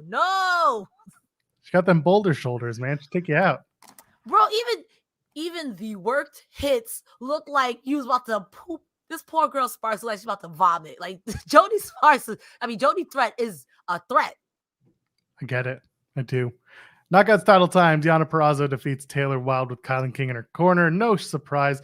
This match is fun. It's fine. It's good. It's weird as hell if you know the history of Taylor Wilde because Taylor Wilde is from the Toronto area. She didn't get cheered, but like it was just, I guess they got away with it because people from Toronto, like it was one of those if you know, you know. But people were very much behind Deonna Purrazzo. So that's great. Yeah. Trash talk in this match is incredible. At one point, I love this. Someone from the crowd yells, "Taylor Wilde, you suck." And she immediately turns around. She's like, "Thank you." Yes, I do. Thank you. And it was so funny. She just had it. So I love that. Really good time watching that. Kylan King gets involved, and then she gets knocked out. She knocks down Purrazzo. Wilde is gloating as Purrazzo gets up, and then because she's turned her back and she's gloating with her arms up, Deonna Purrazzo grabs her. You do that? And it was the dumbest thing that Taylor Wilde could do, but it was perfect because Deonna knew to take her by the arm, try and get her in that submission. But Wild rolls out of the ring. Purrazzo goes for the Queen's Gambit. Wild flips her out awkwardly, but then hits the Wild. Ride gets 2.9, and then Deonna counters out of the Witch's Wrath, locks in the Venus de Milo, wins the match via submission. And then there's the post-match. But first, before we get there, was there anything about the match that really stood out to you between Deonna and Taylor Wilde? I'm going to go ahead and say this again. I don't know if I said it before, but I think that there needs to be a conversation, or Deonna Purrazzo's name needs to be in the top 5 technical wrestlers out right now, period, bar none. I don't care if I fight your mama about it. Taylor Wilde, I respect you, but doing this, girl, like, why would you do that? This girl literally breaks women's arms. I don't know why you would do that versus Deonna Purrazzo. And the Venus de Milo looks so beautiful. Taylor Wilde just passed out. Poor girl. Also, why didn't the ref kick out Kylan King when she tried to shenan once? What happens when you let them shenan once? They're going to shenan again. She should have kicked out Kylan King a long time ago. So, I mean, it was a good match. I don't hate it. I think Taylor Wilde did a great job. But I think this was more about the post-match setup. I mean, there's going to be a tag team match. I see it. I feel it in my bones. They're going to shenan again, she said. They're going to shenan. You can't let them shenan once because they will shenan again. You can't. Where'd you get that? And when can TikTok. I use it? Oh my use it at any time. I'm just an amalgamations of memes and the specter of Roddy Piper's knees. So Cresta Star is actually an AI bot that we've made here at Fightful. She's not real. Beep boop. Anyway, Kylan King attacks Deonna Purrazzo after the match, and then out comes Jordynne Gray. She evens the odds, and then as she's celebrating with Deonna, she taps the Knockouts title that's on Deonna's arm, shakes hands with Deonna Purrazzo, leaves the ring, and lets Deonna Purrazzo celebrate on her own. You mentioned that it's going to be the Coven versus Deonna and Jordynne. Well, tomorrow night at Spring Slugfest, they're going to tape the Coven versus Deonna and Jordynne Grace. So there you go. What happened to the Hex? I feel like they were here for 2 weeks and then they were gone. So remember how we talked about how Impact tends to bring in special guests for a set of tapings leading into a special event? That's what the Hex was. People thought that it was a longer term signing. It turns out it wasn't. It was very much, we're just here for a cup of coffee. Because I just stabbed myself. Sorry, being stupid. No. I just feel like the Hex and the Coven and Death Dolls, that's a very robust Knockouts tag team. And with all the spooky ooker dooker stuff that we got going on. Dooker. Spooker dooker, baby. Spooky ookie dookie. Spooky dookie, she says. I mean, it would make sense. To me, that would have made sense. But okay, now that I know, kind of like Roderick Strong's like, what happened to the Hex? What happened to Roderick Strong? They're running back Speedball and Gresham. It's Slugfest. I mean, I would watch it. That's the problem. I would watch it. But also, I kind of feel like if Gresham don't win that, if I'm Jonathan Gresham, I'm fighting somebody for real. This is it, by the way. This is the turn. And I think they're both going to turn on this show. They're both going to go heel? Gresham is going to absolutely turn heel on Speedball in this match. And Deonna is going to be beat down by Jordynne Grace after the match. And I think she's going to turn heel. So I think this is it. I think this is the cementing the Michael Jackson. This is it. Yeah, the Grace and Gresham connection. The JG squared. You know what? You do need a heel couple for a face couple. Not really. Couple? Nobody. Because I'm just thinking like Macklin's a jerk right now. Though Macklin big jerk hours. And again, if you watch our interview with Macklin and with Deonna said in her interview with us the day after Rebellion that they don't exist in each other's world in Impact. They aren't together. They don't know each other. They don't interact. And Deonna is very much babyface. Macklin said the same thing. He's like, if we're going to do it, it's got to make sense. So we got the alignment has to be there. The story has to be there. He's very pragmatic about how he approaches stories in wrestling. So this is another thing that would have to come together. But it feels to me like this is it. This is Gresham and Jordynne turning. But we'll see. I don't hate it. Also, I got my conspiracy theory hat for one moment. And that's because I've noticed that when Deonna is face, her gear is light colored, and when she's heel, her gear is dark colored. Thank you so much for coming to my TED Talk. That was a useless bit of knowledge that I've been noticing. That's it. I mean, she's been a heel this entire time until she won the title at up until she had the match against Giselle Shaw. I kind of feel like though Deonna Purrazzo is one of those people like, is she a heel or do we just like to boo her sometimes, but we kind of still cheer her? I mean, no, she was a heel until we decided to cheer her during the Giselle Shaw thing. Okay, that's fair. That's fair. I mean, on paper, I feel like on paper she's a heel, but she still gets cheered. So it's like fair. Regardless, that was Impact for April 23rd. No, April 27th. Yeah. Did I start the show by saying it was the 23rd? I mean, you might have, but I mean, if you did just hit the quick voiceover, it's like this is Impact for April 23rd, 27th. No. If Impact is gonna do this, I don't need to do any fixes to mine. We just talked on this show for so long that days went by. That's true. We've been doing this for long enough that we need to get out of here. So Cresta, plug your stuff. Let's go home. Ladies and gentlemen, boys and girls, my name is Cresta Star. You can catch me live on TikTok and Twitch Mondays, Wednesdays, and Fridays, where I stream Monday Night Raw, Wednesday Night Dynamite, SmackDown, and an AEW Rampage. Thursdays, I am here with Joel Pearl and myself, talk about all things professional wrestling on Impact. And also, you can find us covering all Impact pay-per-views, premium live events, YouTube specials, and sometimes Steven Jensen is there. Follow me on all forms of social media. The easiest way to do so is Cresta the Star at Twitter. There's a link tree in my bio. Follow me. That's it. Peace, love, and hair grease. I hope you're all doing well. Joel, where can the people find you? I'm at Joel Pearl. God, I'm everywhere. I really am. Just go on my socials at Joel Pearl, JOELPEARL. You'll find me in the weeds tomorrow, Friday morning, with Jeremy Lambert, 10 a.m. Eastern on Fightful Overbooked. We have some really, really good guests. We're going to have, who is our guest tomorrow? I have to find out. Dave Schilling, who is a former WWE writer. He is going to be joining us tomorrow to talk about that lawsuit that was recently levied. Wolfenstein. Yeah, he's going to join us around 11:30 a.m. But until then, we're going to talk about plenty of stuff, including Roderick Strong and all the other news of the day. So come and join us in the weeds. FightfulOverbook.com, 10 a.m. Eastern. And then follow me, like I said, at Joel Pearl, JOELPEARL. Ladies, gentlemen, friends beyond the binary. We'll see you in the next one. Cheers. Bye.